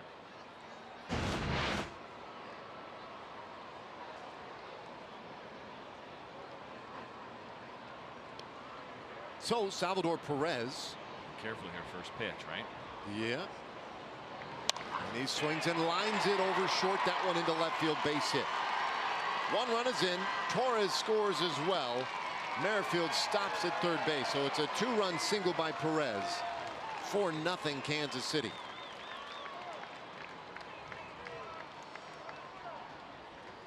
As much as we talked about Salvador Perez and how aggressive he is early, ideally you go out of the zone. It was a breaking ball, caught a little bit too much plate. It's a good pitch. You say, what's wrong with that pitch? It's down and away on the corner, and it is a good one. But to Salvador Perez in an RBI situation, you know that he is going hacking, and he is one of those good bad ball hitters, right? A guy that can hit some pitches out of the zone or even well-located pitches that you say that's a pitcher's pitch, but he's good at those, especially down in the zone and especially in an RBI situation. So now it's Jorge Soler. Soler struck out swinging in the 1st and looking in the 4th inning.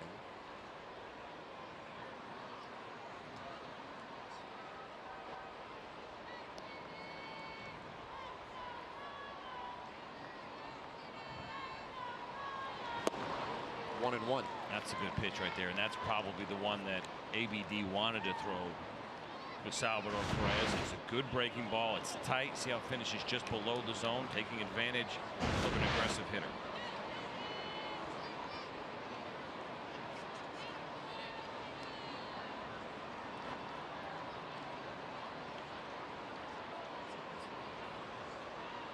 Austin's 1-1. Little low. So Soler. Also, I mean, given his history, a couple of strikeouts today, I want to say surprising. Wouldn't qualify as anything near surprising, but only 46 strikeouts for Soler coming into play today. Jorge Soler has made a lot of adjustments. I had a chance to do one of their games a couple of weeks ago, and Ned Yost was talking about how much he has dug into data and how much preparation he does and how proud he is of that preparation. A lot of work that he did this entire offseason to put himself in a position where he understands pitchers more, understands trends more. Now, he probably doesn't have much data on ABD, and he looks a little lost so far tonight. Got a stretch where he walked in 9 straight games, but he strikes out for the 3rd time tonight. So Bibbins-Dirks gets Soler to end the inning, but the Royals add 2 more. Now to the bottom of the 5th, the Rangers need to get that offense going. It'll be Rua, Gallo, and Chirinos when we come back.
fifth inning. Sunday, as we wrap up this series, it'll be a 2:05 game.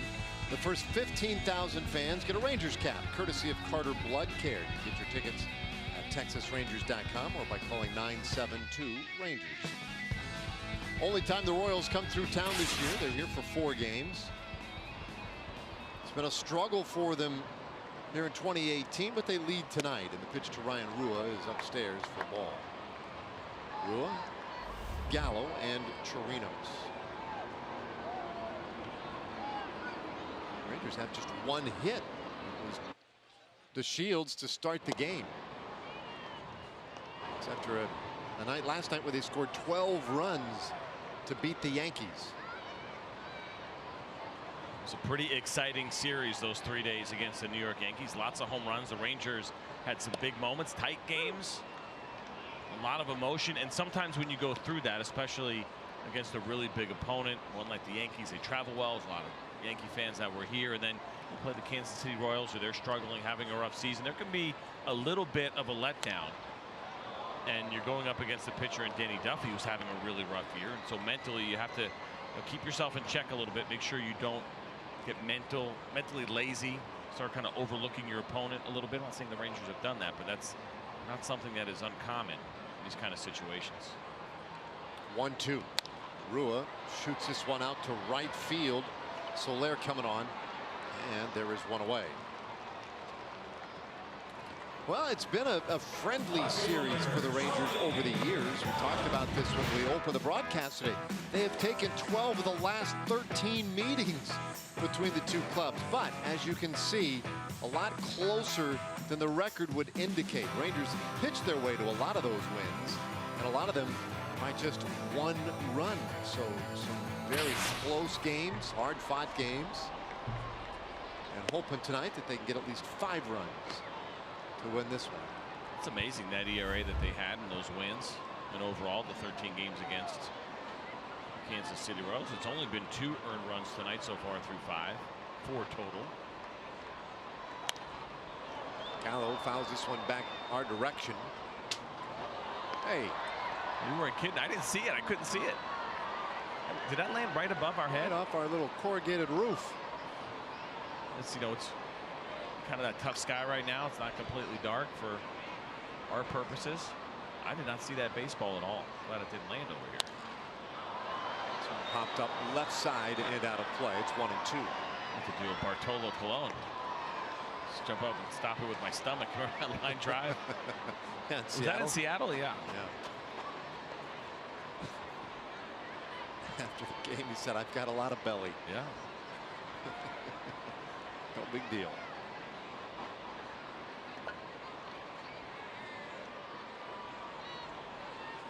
One-two. And a high pop-up near second base. Escobar wants it.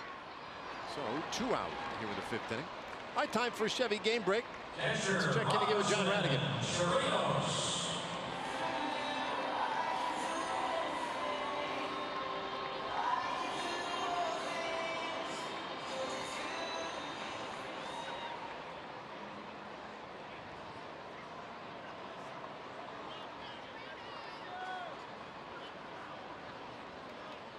Golly.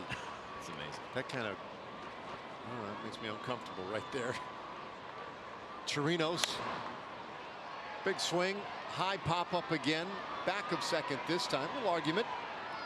But they'll go ahead and let Soler handle it. So the inning is done. Pardon me. Inning over. 4-0.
Rangers host the Royals.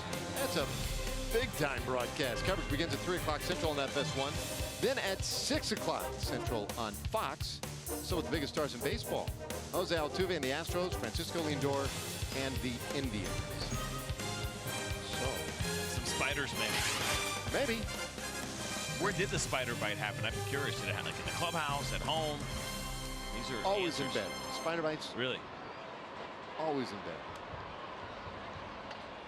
At least that's what I think. 6th inning, Dozier, and he takes high. 0 for 2.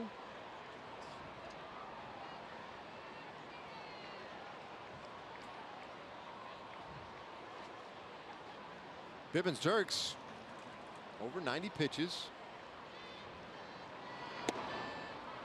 This is away. 2-0. Those high for him came a couple of starts ago in AAA through 104 pitches back on May 12th. His longest outing of the year had been 6 innings as well. So he's trying to get through maybe one more here. Jeff Bannister would certainly take a 6-inning outing from ABD. This ball struck well, high in the air out there to right field, but Mazzara with just enough room. 1 away. And he's out there by the bullpen, so we'll just tune into the Southwest Live look. Matt Bush getting ready. So he may be asked to come in as early as this 6th inning, unless ABD can get a couple of quick outs here. Well, you would normally say, well, is it a good spot in the lineup as he gets ready to face Escobar, 7-hole hitter, but hitters 8 and 9, 4 for 4 tonight, 4 singles, and they have scored all 4 runs. But I got to believe that Austin can get through Escobar. He'll have a chance to. Sure, Banny will give him a shot to finish off this inning. Well, great to have him back today. We knew it was a likelihood that at some point we would see Bibbins Dirks after all he did last year. He was tested in a number of different ways that I think gave the Rangers a lot of confidence that they had a guy down at AAA who was at the ready when needed. 1-1 the count, and he was throwing the ball well down there in a very tough league for pitchers. 2-3 record, a 3.72 ERA.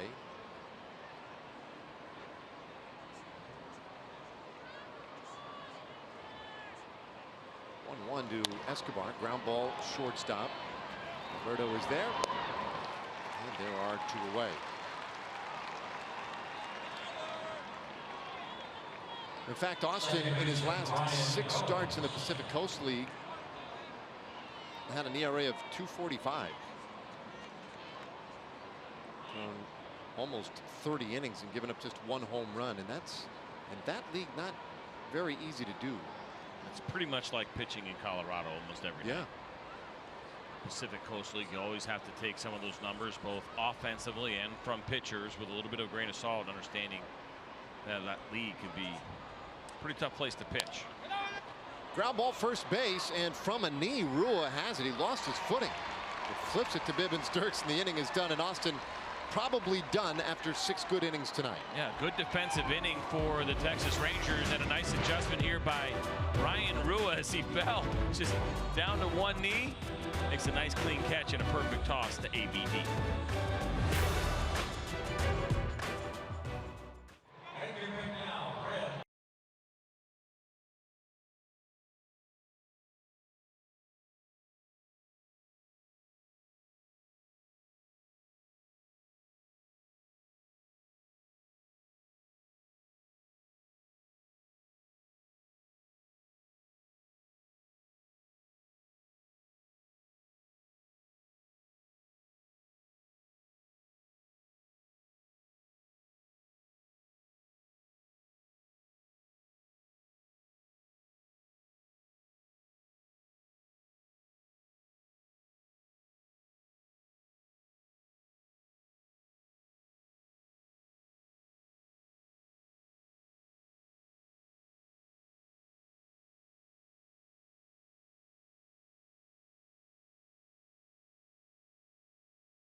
seems kind of crazy to say it, but time feels like it's running a little short here. Rangers offensively with just the one hit. Danny Duffy has been very sharp. Look at the 8 and 9 hitters, Odor and Alberto, to start this 6th inning. And he floats one right in there for a strike. We mentioned what happened in 2017 for Danny Duffy against the Texas Rangers. Threw the ball extremely well, 15 2/3, and just a 1 earned run allowed. And it seems like he's pretty comfortable here in Arlington tonight. He has cruised along here so far.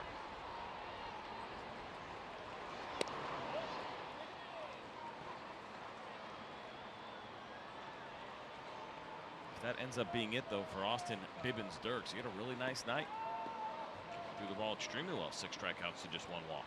And only 2 of the runs against him tonight were earned. 1 and 2 the count on Odor.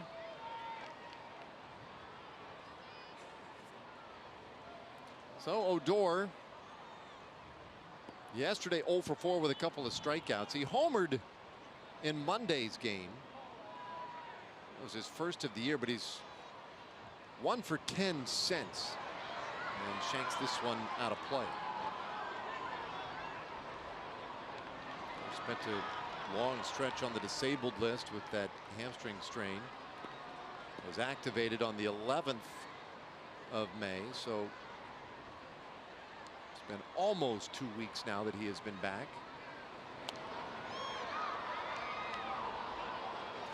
And even though there have been some struggles in there, we have seen some quality at bats from Odor. The strikeouts to walk since he's come back off the DL have not been all that favorable, 18-2. But there have been some times where he's shown some good discipline against some tough pitching. He did it in the Yankee series, staying off some of those pitches below the zone. It's been baby steps here for Odor, but some good things have happened. Hard ground ball out of the short right field. The throw in time to get Odor. That was a tough play, in particular for Dozier, who had to step across and put himself in harm's way as Odor was sprinting down the line. Yeah, it certainly looked like there might have been a collision here. Let's first of all see whether or not Odor got there before the throw. He did not, and so he was out. But you see how Dozier had to come across. This is one of those awkward angled throws because of the shift. And there looked like there was going to be a pretty ugly collision there, but fortunately there was not. Alberto, high fly ball out to left center field. Merrifield, the center fielder, gets there. Looks for a quick out. Let's get to our forward game summary. We've been talking about Danny Duffy and the job that he has done tonight. Well, this game started off favorably for the Rangers with that base hit to right field by Delino DeShields, but then all of a sudden Danny Duffy really turned it on. He has not allowed a hit since. Just a couple of base runners via the walk. 2 of those walks, one on the first and one on the fourth, and got some help with the caught stealing and the good throw from Salvador Perez. The defense has been good, so it's been 4 strikeouts and 2 walks and just 1 hit so far tonight for Danny Duffy through 5 2/3. There's that line. Part of our forward game summary. Danny Duffy having a good night. Not necessarily, I think, what Ranger fans were expecting. The guy who had the hit just tried to bunt it, but it goes foul. 0-2 on DeShields. Had the single in the first inning. And then was caught stealing on a bizarre play. Ball that was in the dirt and bounced off Salvador Perez's glove up into Chu's face, back to Perez, then made the throw to second to throw out DeShields. That was an ominous start to the game. A swing and a miss, and Duffy puts up another 1-2-3. Just 10 pitches needed in the 6th inning. So the 7th inning is next. Royals lead it 4-0.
hidden fees.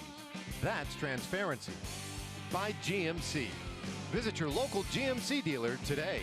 And by LG OLED TV with AI Thin Cube.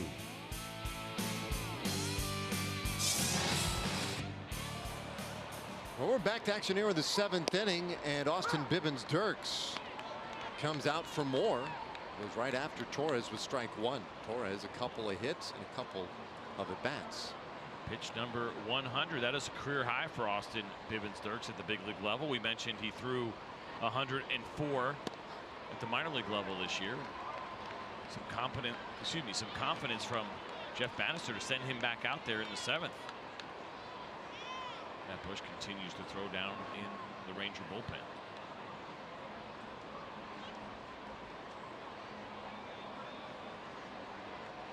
Or 2 to Torres. And he'll foul it away. So 4-0 Kansas City. 4 runs on 6 hits. They have only left 4 on base. Rangers, no runs, 1 hit. They've made 1 really big error and left 1 man on.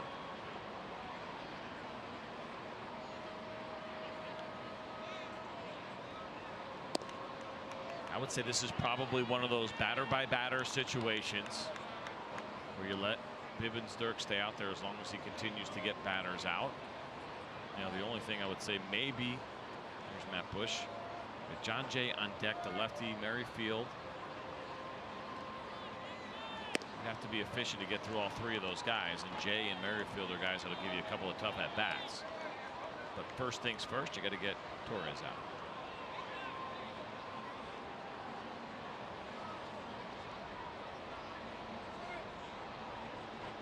Two balls and 2 strikes.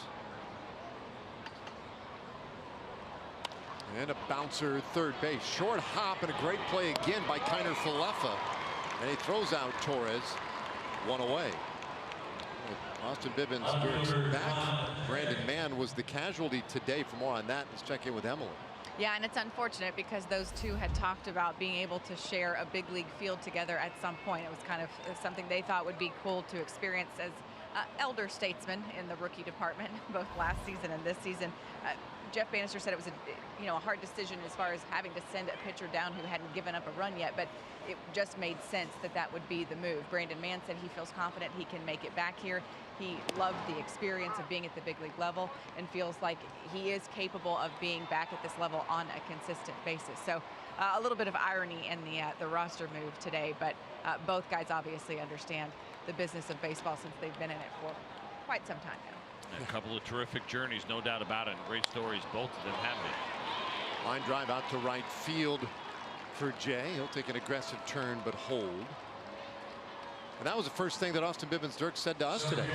Bumped into him well before the ball game this afternoon, and like the first thing on his mind was, yeah, it just stinks that it had to be Brandon Mann. The two of them really wanted to be teammates together at this level. They've done it at the minor league level. And as Emily said, it really did make sense. The Rangers were carrying 9 pitchers in their bullpen. They're down to 8 when you think about the lefties and Diekman and Alex Claudio. And Brandon Mann, without a doubt, was the 3rd lefty down there. It was great that he got off to a nice start and threw up 5 zeros to start his career. But the reality is those guys are certainly in front of him as go-to arms. That's been a good thing. We're in a spot right now with the Rangers where we were not a year ago, where they have some respectable good arms that have had to go to the minor leagues because things have gotten a little bit crowded. Matt Bush went down for a little while. Brandon Mann just went down. It's a good problem to have.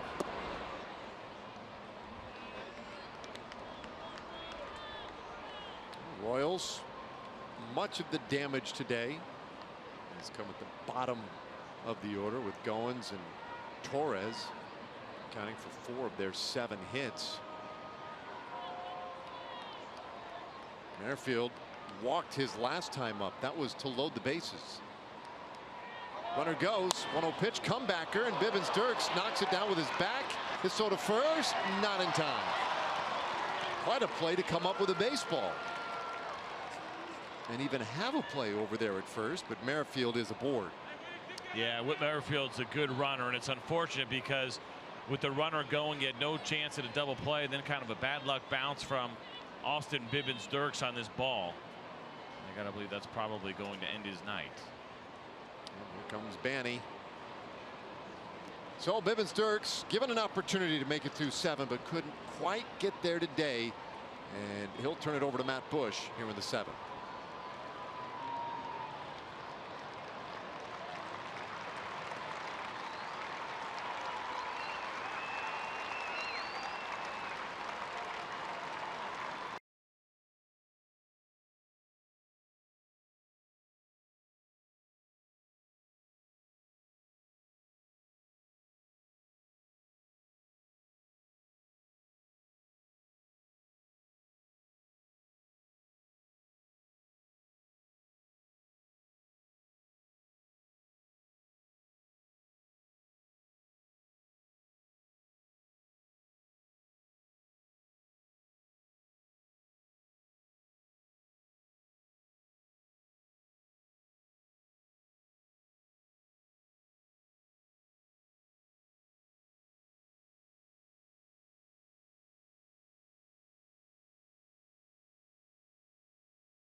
Looking ahead, it's going to be the Rangers and Astros again, like every other week. June 7th through the 10th. Great seats still available for yet another edition of the Silver Boot Series. Check it all out at TexasRangers.com for your tickets, or you can give them a call, 972-RANGERS. The Astros will be headed to town very soon. Amazing that that season series will be done before we get to August. Matt Bush comes on here in the 7th. Second appearance for Matt Bush since he has been recalled. Pitched a couple of days ago. There is the arsenal, that cutter, some usage of that this year with the fastball averaging 97. That is the big one for Matt Bush. He hits Moustakas with the first pitch and loads him up.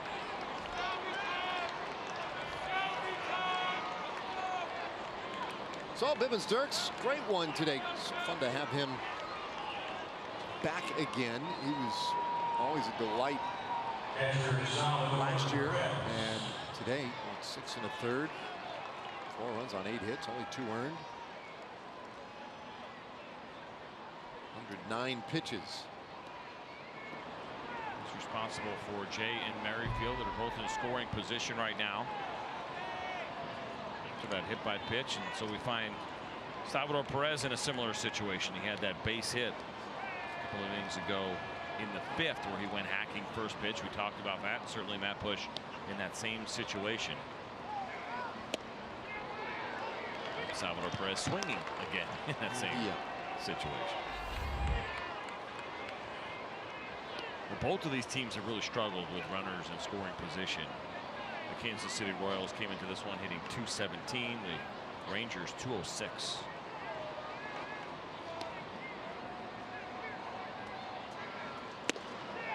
0-2 the count on Perez. He delivered that big hit in the 5th inning. Royals 1 for 4 today with runners in scoring position. 1 for 2 with the bases loaded.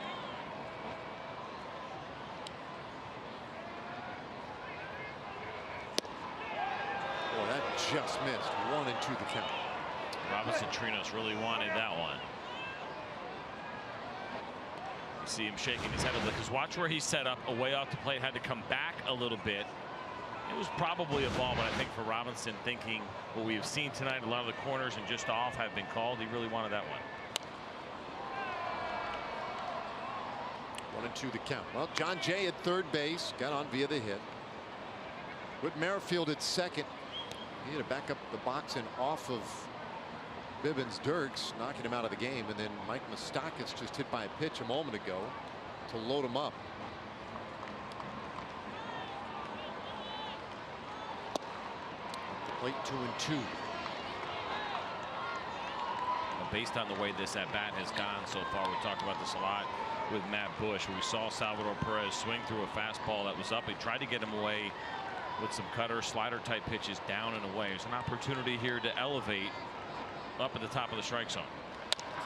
Bouncer up the middle, and that one is through. Jay is in. Merrifield will score. And for the second time tonight with the bases loaded, Salvador Perez drives in a pair. 6-0 Kansas City. Another one back to the slider, and this one caught a little bit more plate than the ones that we had seen earlier. Of course, in that 2-2 count, bases loaded, you don't want to go full count. Put yourself in a situation where you have to split the plate.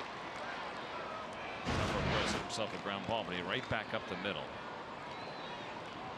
94 miles an hour on that cutter.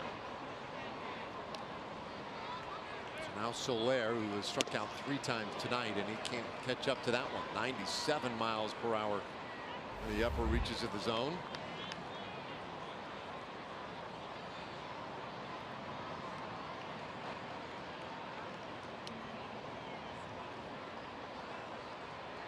Still a double play depth on the infield. Another good fastball, and count 0-2.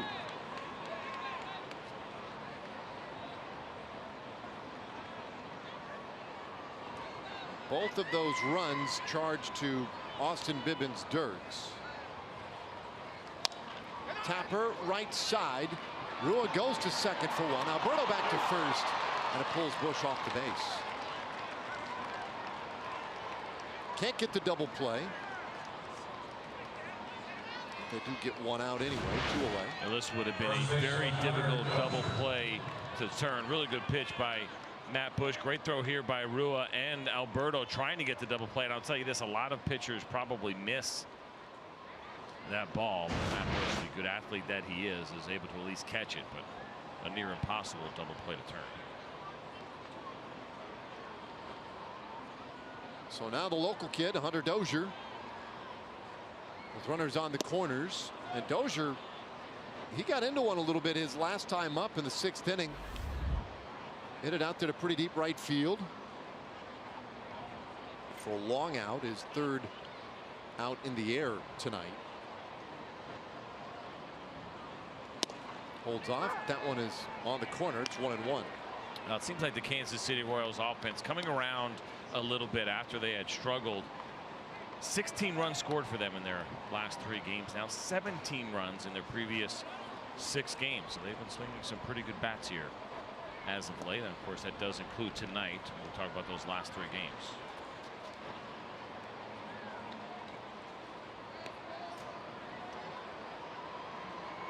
Moustakas at third, Soler at first with 2 away.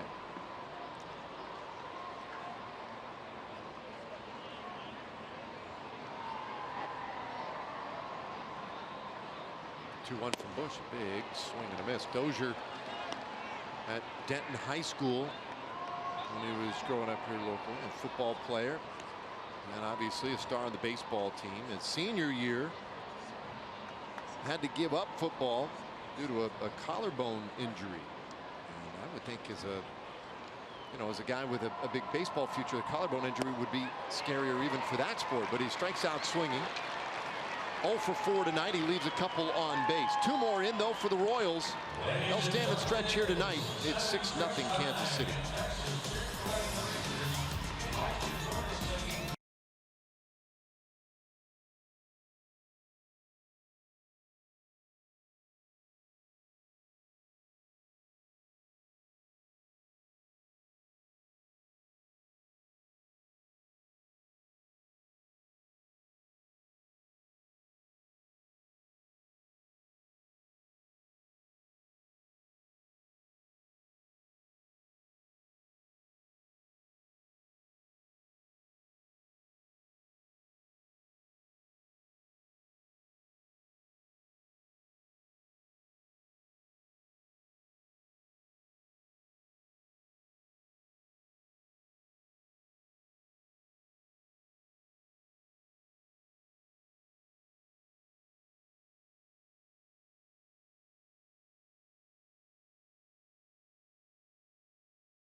unusual play, but he makes a great throw. And then to strike him out, throw him out.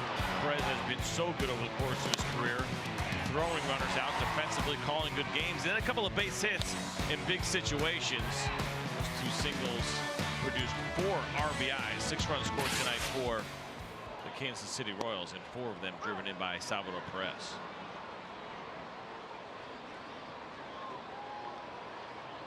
Well, he's caught a nice game and helped Duffy really navigate this Rangers lineup pretty effectively so far today. Chu fouls this one away. The count is 0-2. It'll be Chu, Kiner Falefa, and Mazzara. There you go. 4 RBIs for Perez, season high.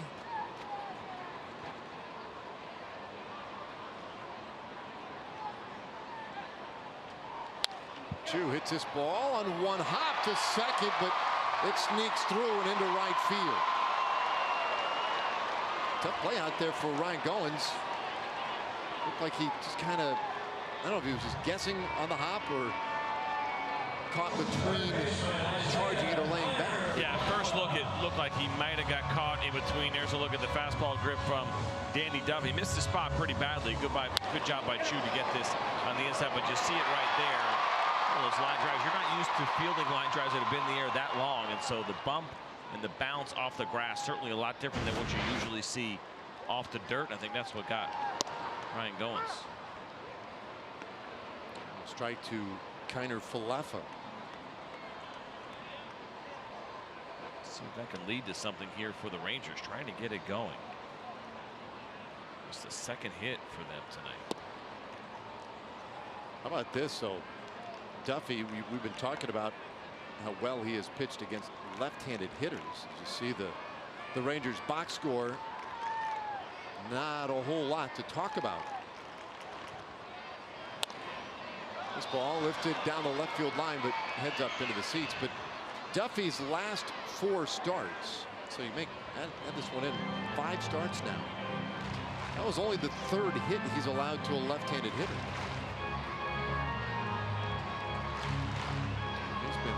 Awfully tough. For the year, only the 8th hit by a left-handed hitter. Rangers had 4 lefties in the lineup, and this one is outside, 2-2. Kiner Falefa, who is grounded out and walked. That's 3 straight changeups to Kiner Falefa from Danny Duffy.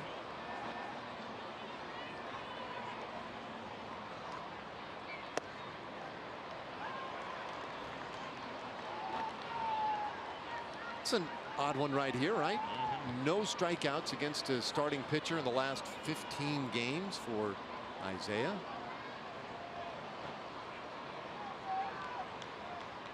He fights that one off, and that's a part of the reason for me is because he's really good on high velocities. That's something that Isaiah has done a really nice job as far as trying to get him to swing and miss. He has just 1 swing and miss on fastballs at 94 miles an hour and higher of the 42 that he has swung at this year.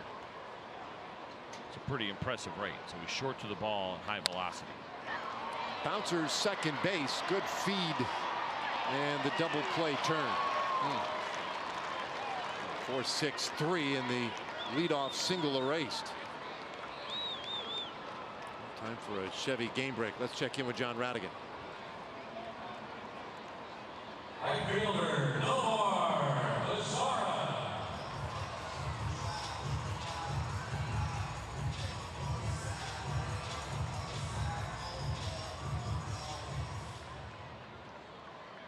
All right, thanks, John.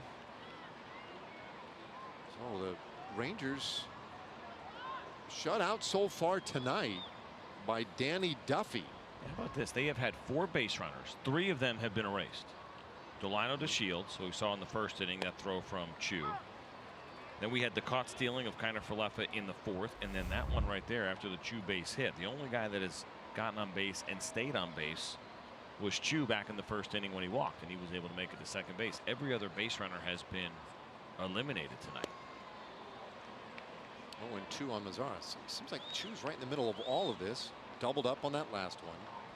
In the first inning, when DeShields was thrown out, it was Chu's face that banked it right back to Perez. And then he's the only, like you say, he's the only one who's actually had to walk off the base at the end of an inning.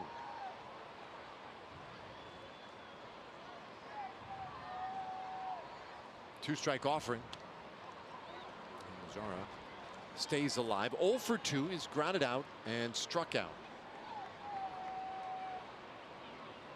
An interesting note I saw today about Nomar Mazara is the opportunities that he has had with runners in scoring position.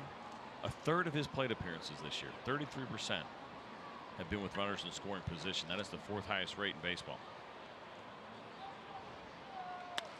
Shoots this one out to left field. Jay was in shallow, ranges back though and gets to it to end the inning. Now off the bat that looked like a hit. Inning over. 8th inning is next. Royals lead at 6-0.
Fees. That's transparency. And by Ford. Visit your local Texas Ford dealer today. Ford is the best in Texas. A warm May evening here in Arlington. Welcome you inside Globe Life Park. Hey, you can watch every out-of-market regular season game live at home, in the office, or on the go with MLB.tv. Your subscription includes MLB At Bat Premium, which allows you to watch live baseball on your favorite supported devices. Blackout and other restrictions do apply. Go to MLB.tv for details. I love that picture, that shot right there. One girl really wanted to talk to her friend, and she was talking to her. And her friend had her game face on as she scrolled through maybe her Instagram feed or something like that. It seemed like she was not listening to her friend at all. Probably wasn't. Trying to pick a filter for that most recent selfie. Little bloop out into right field. And Escobar starts the 8th inning with a base hit. Not sure you could have placed a short fly ball in any better spot. These are a little bit concerning when you have your right fielder, your second baseman, especially in a situation where both of them potentially could dive or slide for it. And that's one where you really don't want your second baseman diving at that point. He's too close to your right fielder. That one can be really, really dangerous. And essentially, you got to communicate as far as who's going to go for it. Make sure that communication is really clear. That could be a dangerous play. So the lead man on against Bush.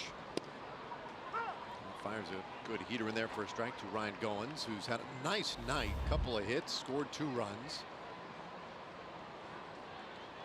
Royals scored 2 in the 2nd, 2 in the 5th, and 2 in the 7th.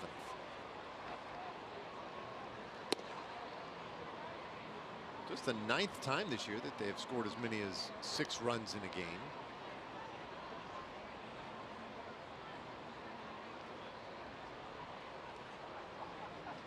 Bush finished off last inning for Austin Bibbins Dirks. 1-2 the count on Goins. Good slider there from Matt Bush. He does a good job. He's able to manipulate that breaking ball. A little bit harder, a little bit slower. It's that velocity, really the curveball, when you start to see that in the 80s from Matt Bush. This one out to left field. Back on it goes Gallo. One away.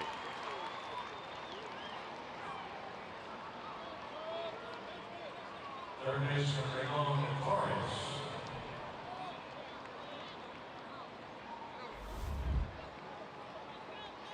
Well, Ramon Torres, a similar night to that of Goins, in that he has singled a couple of times, scored a couple of runs.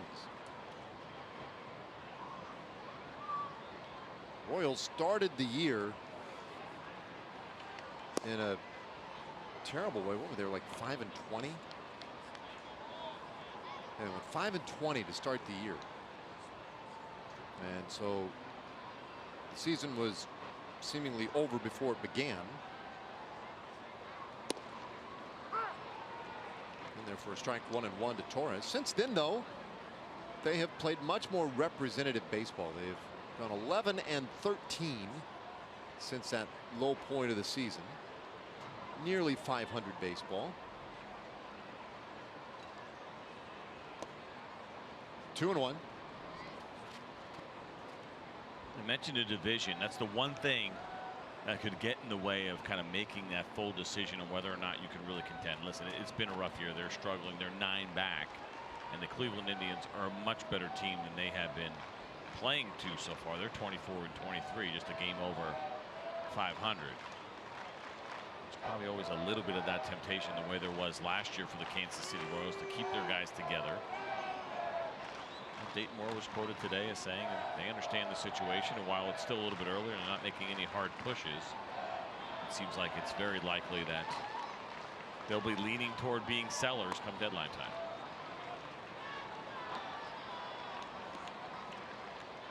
And it was interesting, I thought, one of the articles that I read, that Whit Merrifield's name came up not by the Royals but just by the writer. We talked about how good he has been. He's only a 1+ player, so he still has 5 years of control, including this year. Now, he is an older player at age 29, but I can't imagine that the Royals would be that interested in trading him unless the price was right, because he probably would get a pretty good return with that many years of control.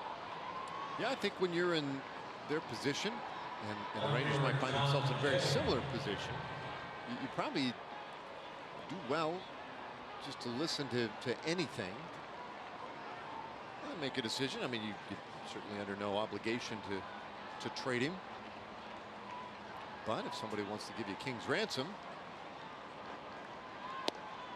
First pitch to Jay, runs a little bit tight. John Jay has scored a run today, 1 for 3. Good sacrifice in there as well.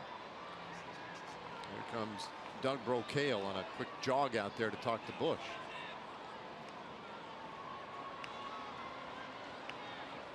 Well, looking ahead to tomorrow night, our Ford probables. Pregame will begin at 6:30 tomorrow. First pitch 7:05. Eric Skoglund will have the start.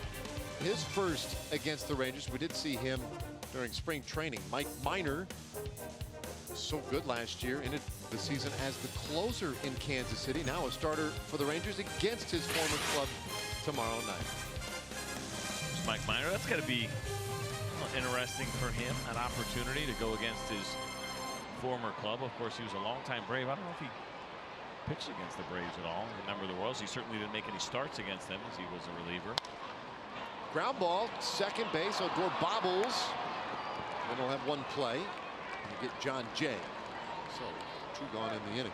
I guess there's that chance, right? No, because they probably didn't play the National League East last year. This will be the first time in Mike Minor's career in which he's going to pitch against a former team of his. I think. Yeah, he did not pitch against the Braves last year.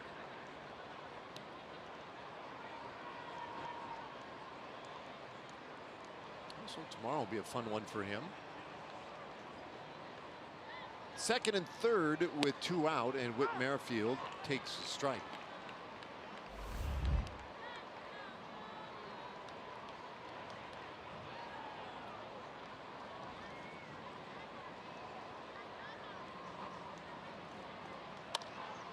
Bouncer third base. That one is just fair. Down the line, it gets 2 runs in. Merrifield to second. Gallo had a little trouble. That one seemed to kind of die underneath the padding there.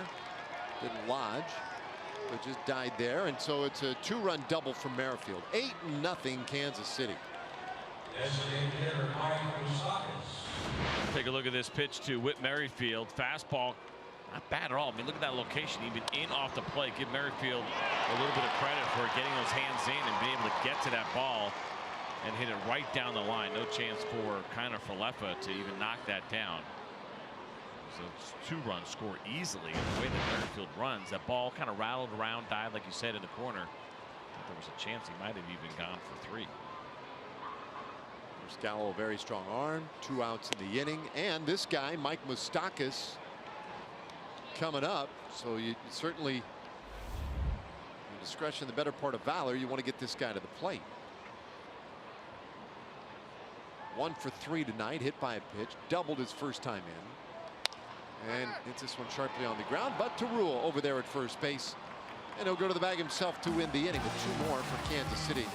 They lead 8-0, but Rua will lead things off. Then Joey Gallo and Robinson Chirinos in the bottom of the 8th.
Hours of coverage.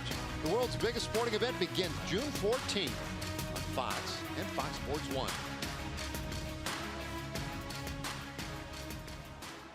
Bottom of the 8th inning, Ryan Rua. And he takes one low for a ball. Rua is 0 for 2.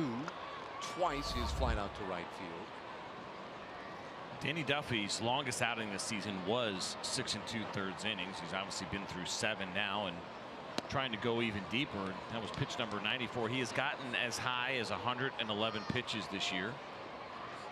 Nobody throwing yet in that Kansas City bullpen, although they're starting to move around a little bit. And he's also only had 1 quality start. He's only had 1 start where he hasn't allowed any runs. Slow roller third base, but Torres straightens and throws out Rua 1 away.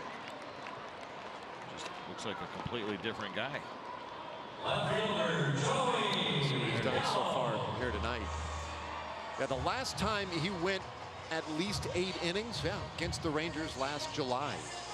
20 starts ago in Kansas City.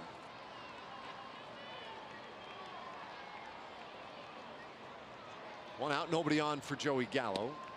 And he takes strike 1. You see good numbers against the American League West since the start of last year. You mentioned that game. 8 1/3 he went against the Rangers last year in the middle of July. That was the game that the Rangers won 1-0. Cole Hamels threw 7 2/3. Jose Leclerc, Alex Claudio finished it up.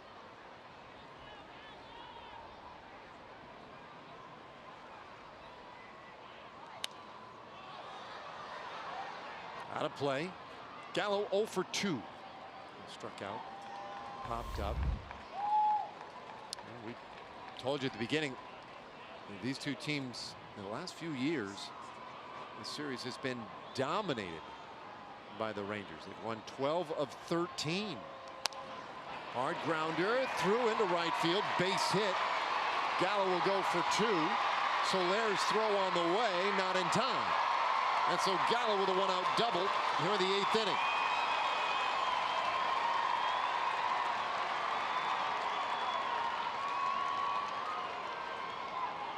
Number 7 for Joey Gallo this year. Good to see him get a base hit as well with 2 strikes, which has been an issue for him this year. There's that good balanced Joey Gallo swing. I figured he was not going to be able, Danny Duffy not able to hold him down over 3 at-bats. Good head first slide. You're right, Soler has a strong arm, but unfortunately this play was not close. So Robinson Chirinos takes on the inside corner for a strike. Robbie 0 for 2. Went down looking in the 2nd inning. Popped up in the 5th.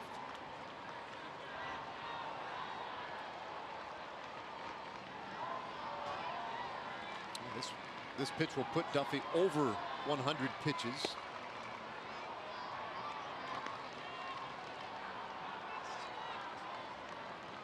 Well, it's now 7 times this year that Duffy has been in triple digits in pitches thrown, so not a shock. I mean, he was the guy who was expected to lead this staff. Swing and a miss makes it 1-2 on Chirinos. It's been a struggle in a lot of ways, but I mentioned earlier that though he leads the league, leads baseball with 6 losses, his company in that regard is not terrible. I mean, Dallas Keuchel has 6 losses.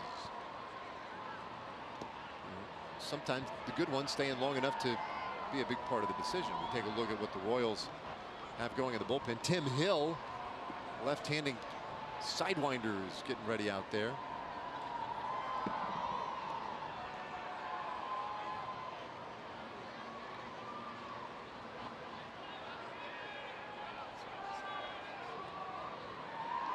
Here's a 2-2.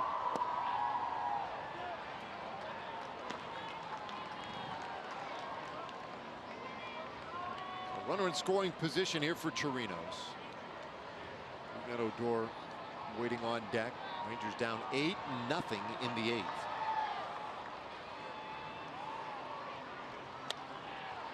Pop up headed our way again.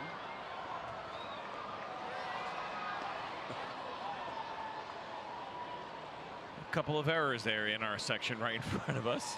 Jerry Garcia almost made the play on that. It's good to see Jerry at the game. Need a miracle.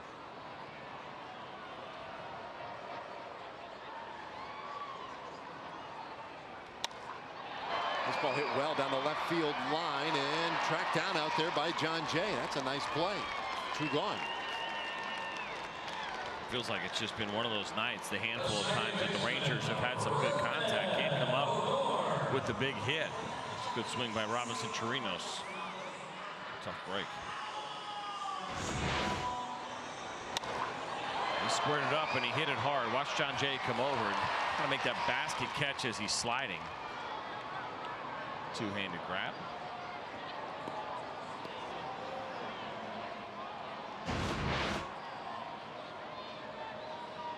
Pop up on a ground out tonight for Odor. 0 for 2.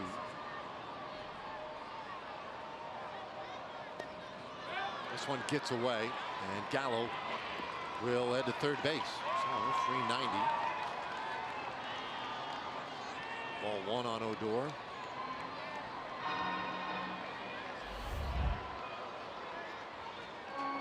That's a guy who's going to need to figure it out here in a hurry.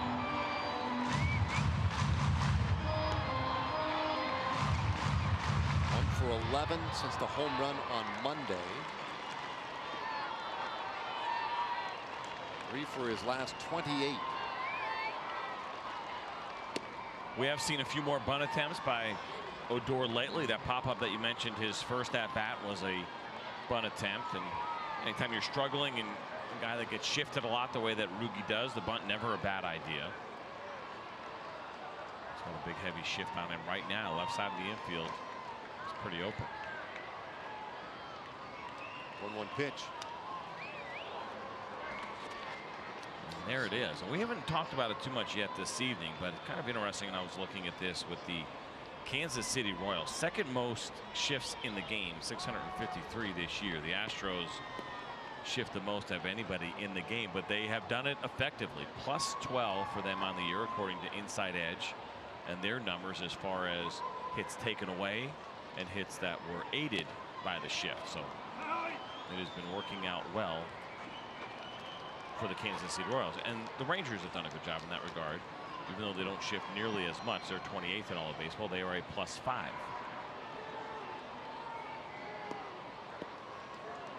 It's a batting average killer right now in baseball, these defensive shifts.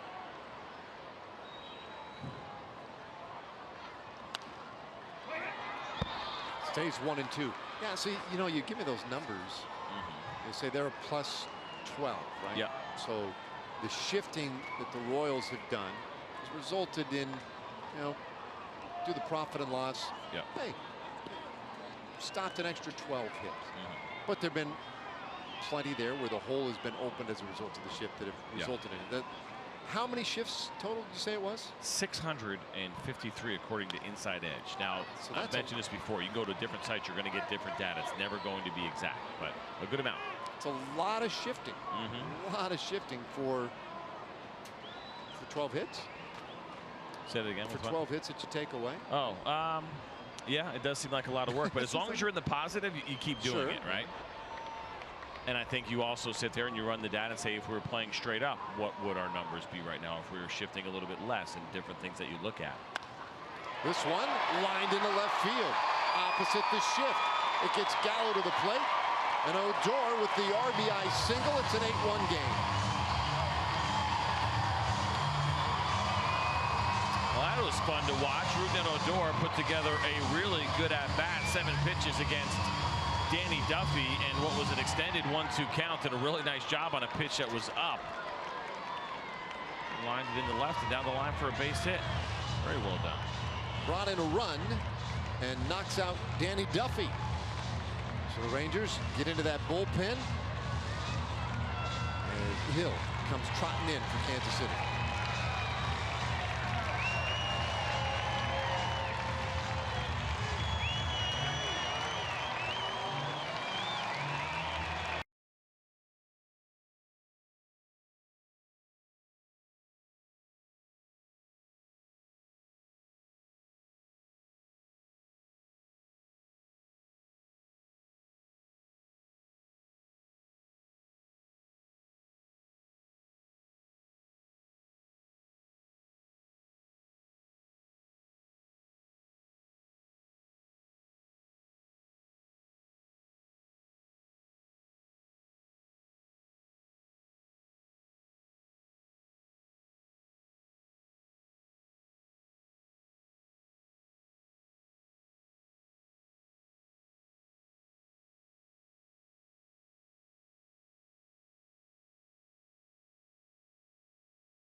2 outs, and Rugnet Odor on base at first for the Rangers. And Rugnet working today early, even before early batting practice, working on some running drills with Don Wakamatsu and Rangers trainer Jose Vasquez.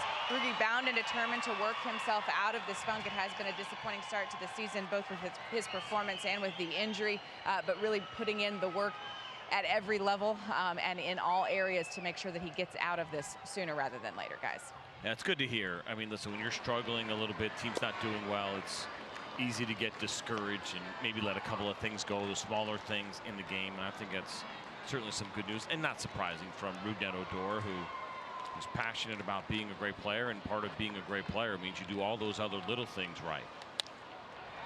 Alberto with a little flare out towards center field, but tracked down by Rick Merrifield, and the inning is done. So Tim Hill comes on in a 1 pitch, gets his team out of the inning. We go to the 9th.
Of 8-1, but that man right there has done a nice job defensively throughout the season. And back in the 2nd inning, don't worry, we're not going to beam him up anywhere.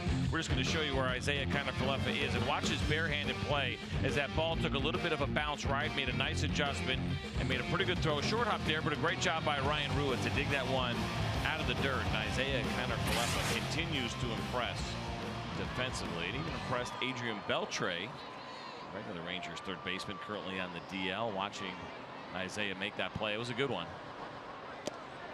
Give it all she's got, Captain. I mean, that was pretty Star Trek-y. Definitely. Salvador Perez leading it off here in the 9th inning. 4 RBIs for him, a season high, and shoots this one over to the right side where we've got a whole lot of new defenders. Specifically, Ronald Guzman takes over at first base here in the 9th inning, which displaced Ryan Rua out to right field.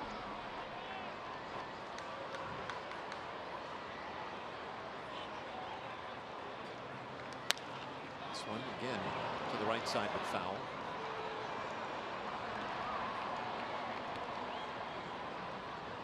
So Perez hit by a pitch his first time up today. Last 2 times up, both of them came up with the bases loaded, and with a single drove in a pair of runs each time. It's off the plate, 1-2. It's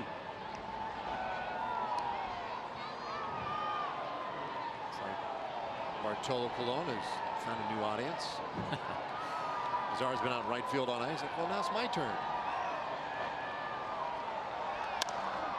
Ground ball, third base again.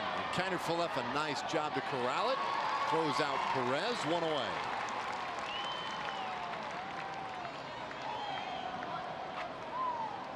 Outfielder Jorge Soler.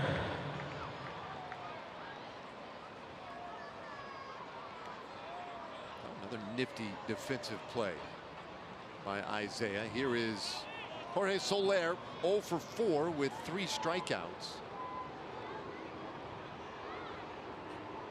Bush with an extended outing tonight.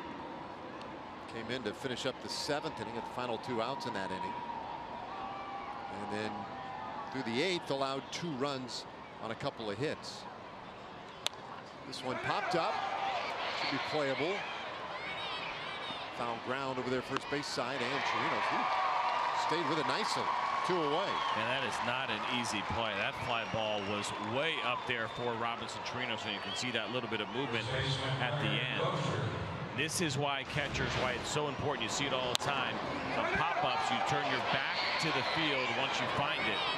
If you try to go in this direction right here, and you were facing the field, for sure Robinson Chirinos would have dropped that ball. It's a nice job of tracking that one and seeing it in the glove.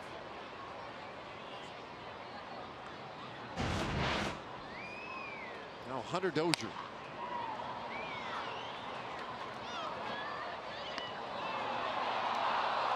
And Bush now at a career high 40 pitches on the night. Trying to go 2 2/3 here. Of course, he went through spring training, at least the first half of it, as a starting pitcher, and Matt had his eyes set on the starting rotation. So what that allowed the Rangers to do this season is look at him in a little bit of a different role. Last year he was a setup man, then he went into the closer role, goes through spring training, trains this past off season with the idea of starting in mind, but because he got stretched out, tried to build up a little bit more stamina. This is a new role that he can fill, multi innings, and get himself 50 and probably even a little bit higher than that should the Rangers ever need it as far as the pitch count goes.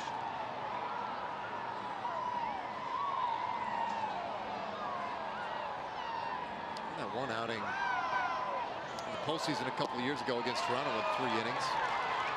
242 pitches in that one. He strikes out Dozier here. It's a perfect 9th inning. Bush looked better as the night went on. Now last of the 9th and last chance for the Rangers. Top of the order coming. We come back.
Have to do more than that with their run total to get this one in the win column. They trail it by 7 as we welcome you back to Globe Life Park in Arlington. John Radigan here with Mike Bassick and Jeff Fry. We're getting ready for Rangers Live, presented by Fios by Frontier. Mike, what do you have? Well, we'll look at Austin Bibbins-Dirk's return to the Texas Rangers. And how about you, Jeff? Let's have some fun with Bartolo Colon and his 45th birthday celebration. Yeah, as only a clubhouse can offer it.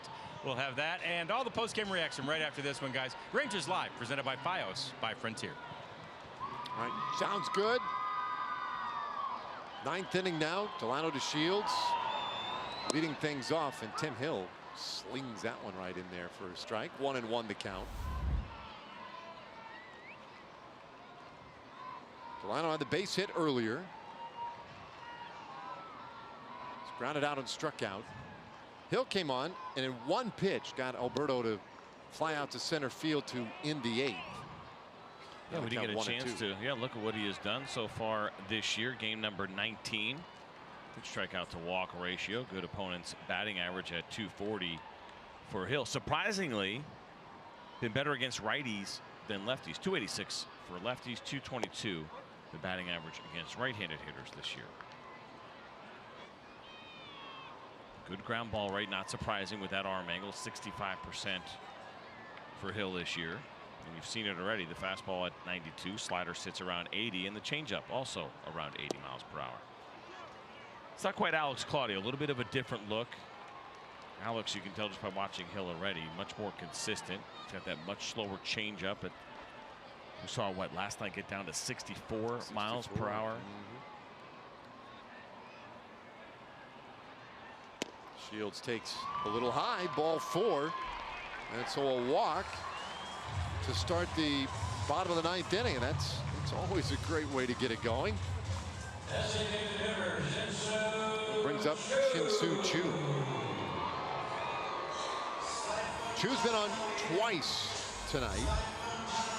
A walk, an infield hit, flied out his other time up, so continues to be a consistent force that way. It's 11 straight games now in which he has reached safely. So Tim Hill's got some arms and elbows and knees kind of flying all over the place. You see him there. Alex gets a little bit more crouched than he does, and see how far back his arm comes behind. And then that follow through with the leg and the arm. A little praying mantis for you. It was interesting to see his arm did not come up that time on the off-speed pitch. Now I wonder if that's a habit that's just on the fastball. It wouldn't tip pitches. By the time the arm comes up, the ball's already crossed the plate. See a fastball here, what that arm does. Yep, look at that. Arm came way up on the fastball. The previous off-speed pitch, the arm never came all the way up after he threw his pitch. That kind of recoil, which again doesn't really have much effect on the pitch, and a hitter's not going to be able to pick that up. Or when they do, it'll be too late. Well, yeah. Did you ever experiment submarine or sidearm? Yeah, I tried to make a comeback at 39 years old, doing exactly what Alex does. Played some winter ball in the Dominican, and then Mets were kind enough to give this old timer a shot. It's fun. I really enjoyed it. I wish I tried it earlier. I ran out of time, but it was super fun. You know, you get old at that point in your career, you know you're just trying something. If not, you sit, take it to the house, and you're done. But I really enjoyed it. Because at that point, you're not as worried about velocity, right? No. It's all about movement, and location. It's a good thing I wasn't worried about velocity. I was sitting in the low 80s with that fastball and occasional 85. It is all about the movement and the deception. And what is most important is that you can get lefties out. If you're a sidearm lefty and you can't get lefties out, then it's probably time to hang it up. The breaking ball, and you know, Alex has it, and so many sidearm lefties have to have it to be able to neutralize left-handed hitters. Now, the velocity, this guy throws pretty hard. Hill, you see it there at 93, and it probably looks a little bit harder because of the arm angle. Alex's fastball, we talked about it last night, perceived velocity of what that really looks like to hitters. He doesn't have to worry and think, well, it's only 85, 86, and maybe I can't throw it for strikes. He knows he can, especially after a couple of those changeups. That fastball will jump on hitters a little bit more, but it's the movement, the deception, and you got to have the breaking ball to keep those lefties. Low bridge. Choo just got out of the way of that one. We've seen it already with Hill. You can tell he's a little bit wild, a little bit more herky-jerky in the delivery, and maybe not nearly as comfortable as you see poor Choo. He took one off the face earlier on that ball that bounced in the dirt, came back up and got him, and then this one high and tight. It is already a very uncomfortable at bat against the sidearm lefty. Pass ball, and it puts the Shields at second base. Yeah. Don't see it too often for Salvador Perez. That's his first of the year. And Choo strikes out swinging, so one away. As much as we've seen Alex Claudio throw, and we know command has been really good for him, right? You can tell right now with Hill, not necessarily the case. And he got a swing, but not where he's trying to throw that ball. He's trying to go away on the outer half and really shoot knees, and that ball was elevated. So there's been a couple of times which you have to be careful of as a sidearmer. is when you try to put a little bit more on your fastball, because then you start to come out of your sidearm delivery, and then the ball starts to elevate on you, and it starts to flatten out, and that's when you really get hit around. Less is more as a sidearm.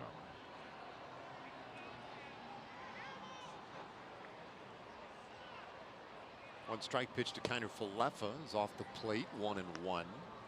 Hill's not a real big guy. Listed at 6'1", 190. What really gets crazy is when you get guys like Kent DeColvey, right? Who are really long and talk about knees and elbows. And DeColvey, old school, right? We're going back to the Pirates of the late 70s, early 80s. He went sidearm. I think Teague was about 6'6" to 6'8", had to be in that range. 6'10" with the painter's cap. I love that old Pirates cap. The stars on it. 2-2. Kiner Falefa. DeColvey was a guy too who pitched like every day. He was always available.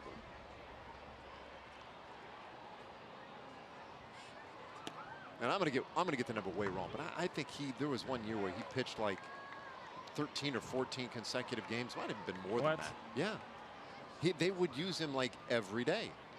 You know, today you go 3 straight games and you're down. But he pitched all the time.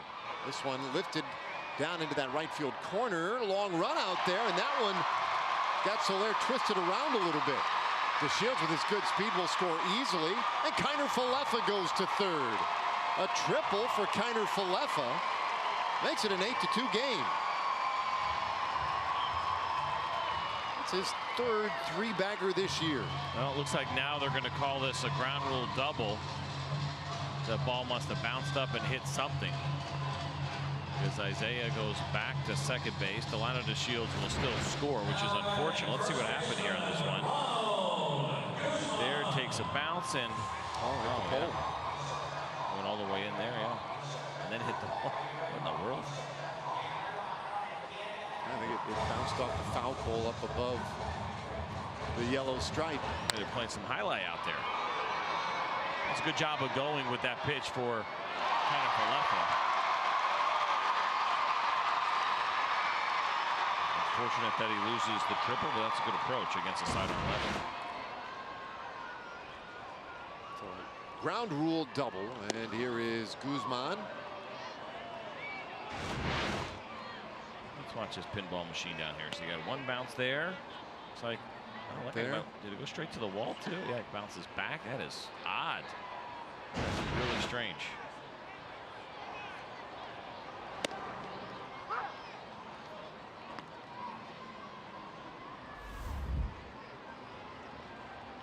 Guzman came in defensively last inning, or the top of the inning, to play first base, and he entered into Mazara's spot. 1-2 the count. His first at bat of the night.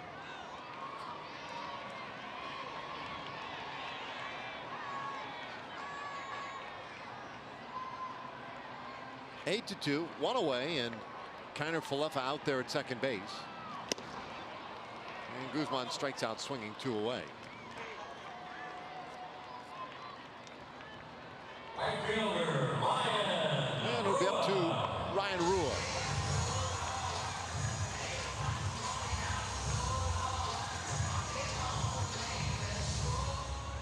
Rua hitless in 3 tries so far tonight.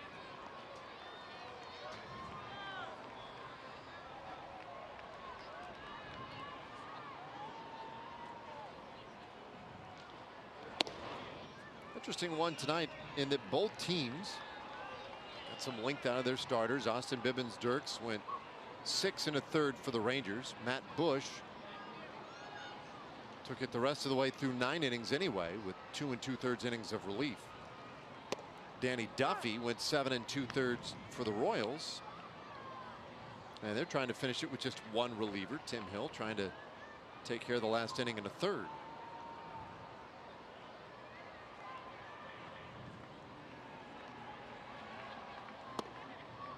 Low.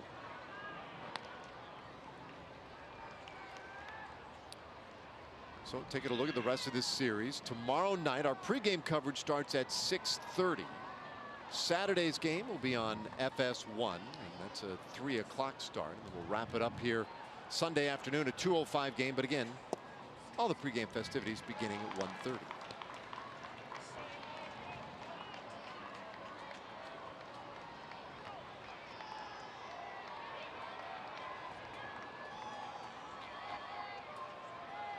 That will be the end of the homestand. Then it's back to the road, back out west.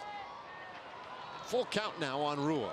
Seattle, Anaheim, 4-game set in Seattle, 3 more against the Angels. Be interesting to see what's going to happen with Shohei Ohtani not going to pitch this Sunday. So I wonder if that affects whether or not the Rangers will see him a week from Sunday, because he's kind of been their Sunday pitcher.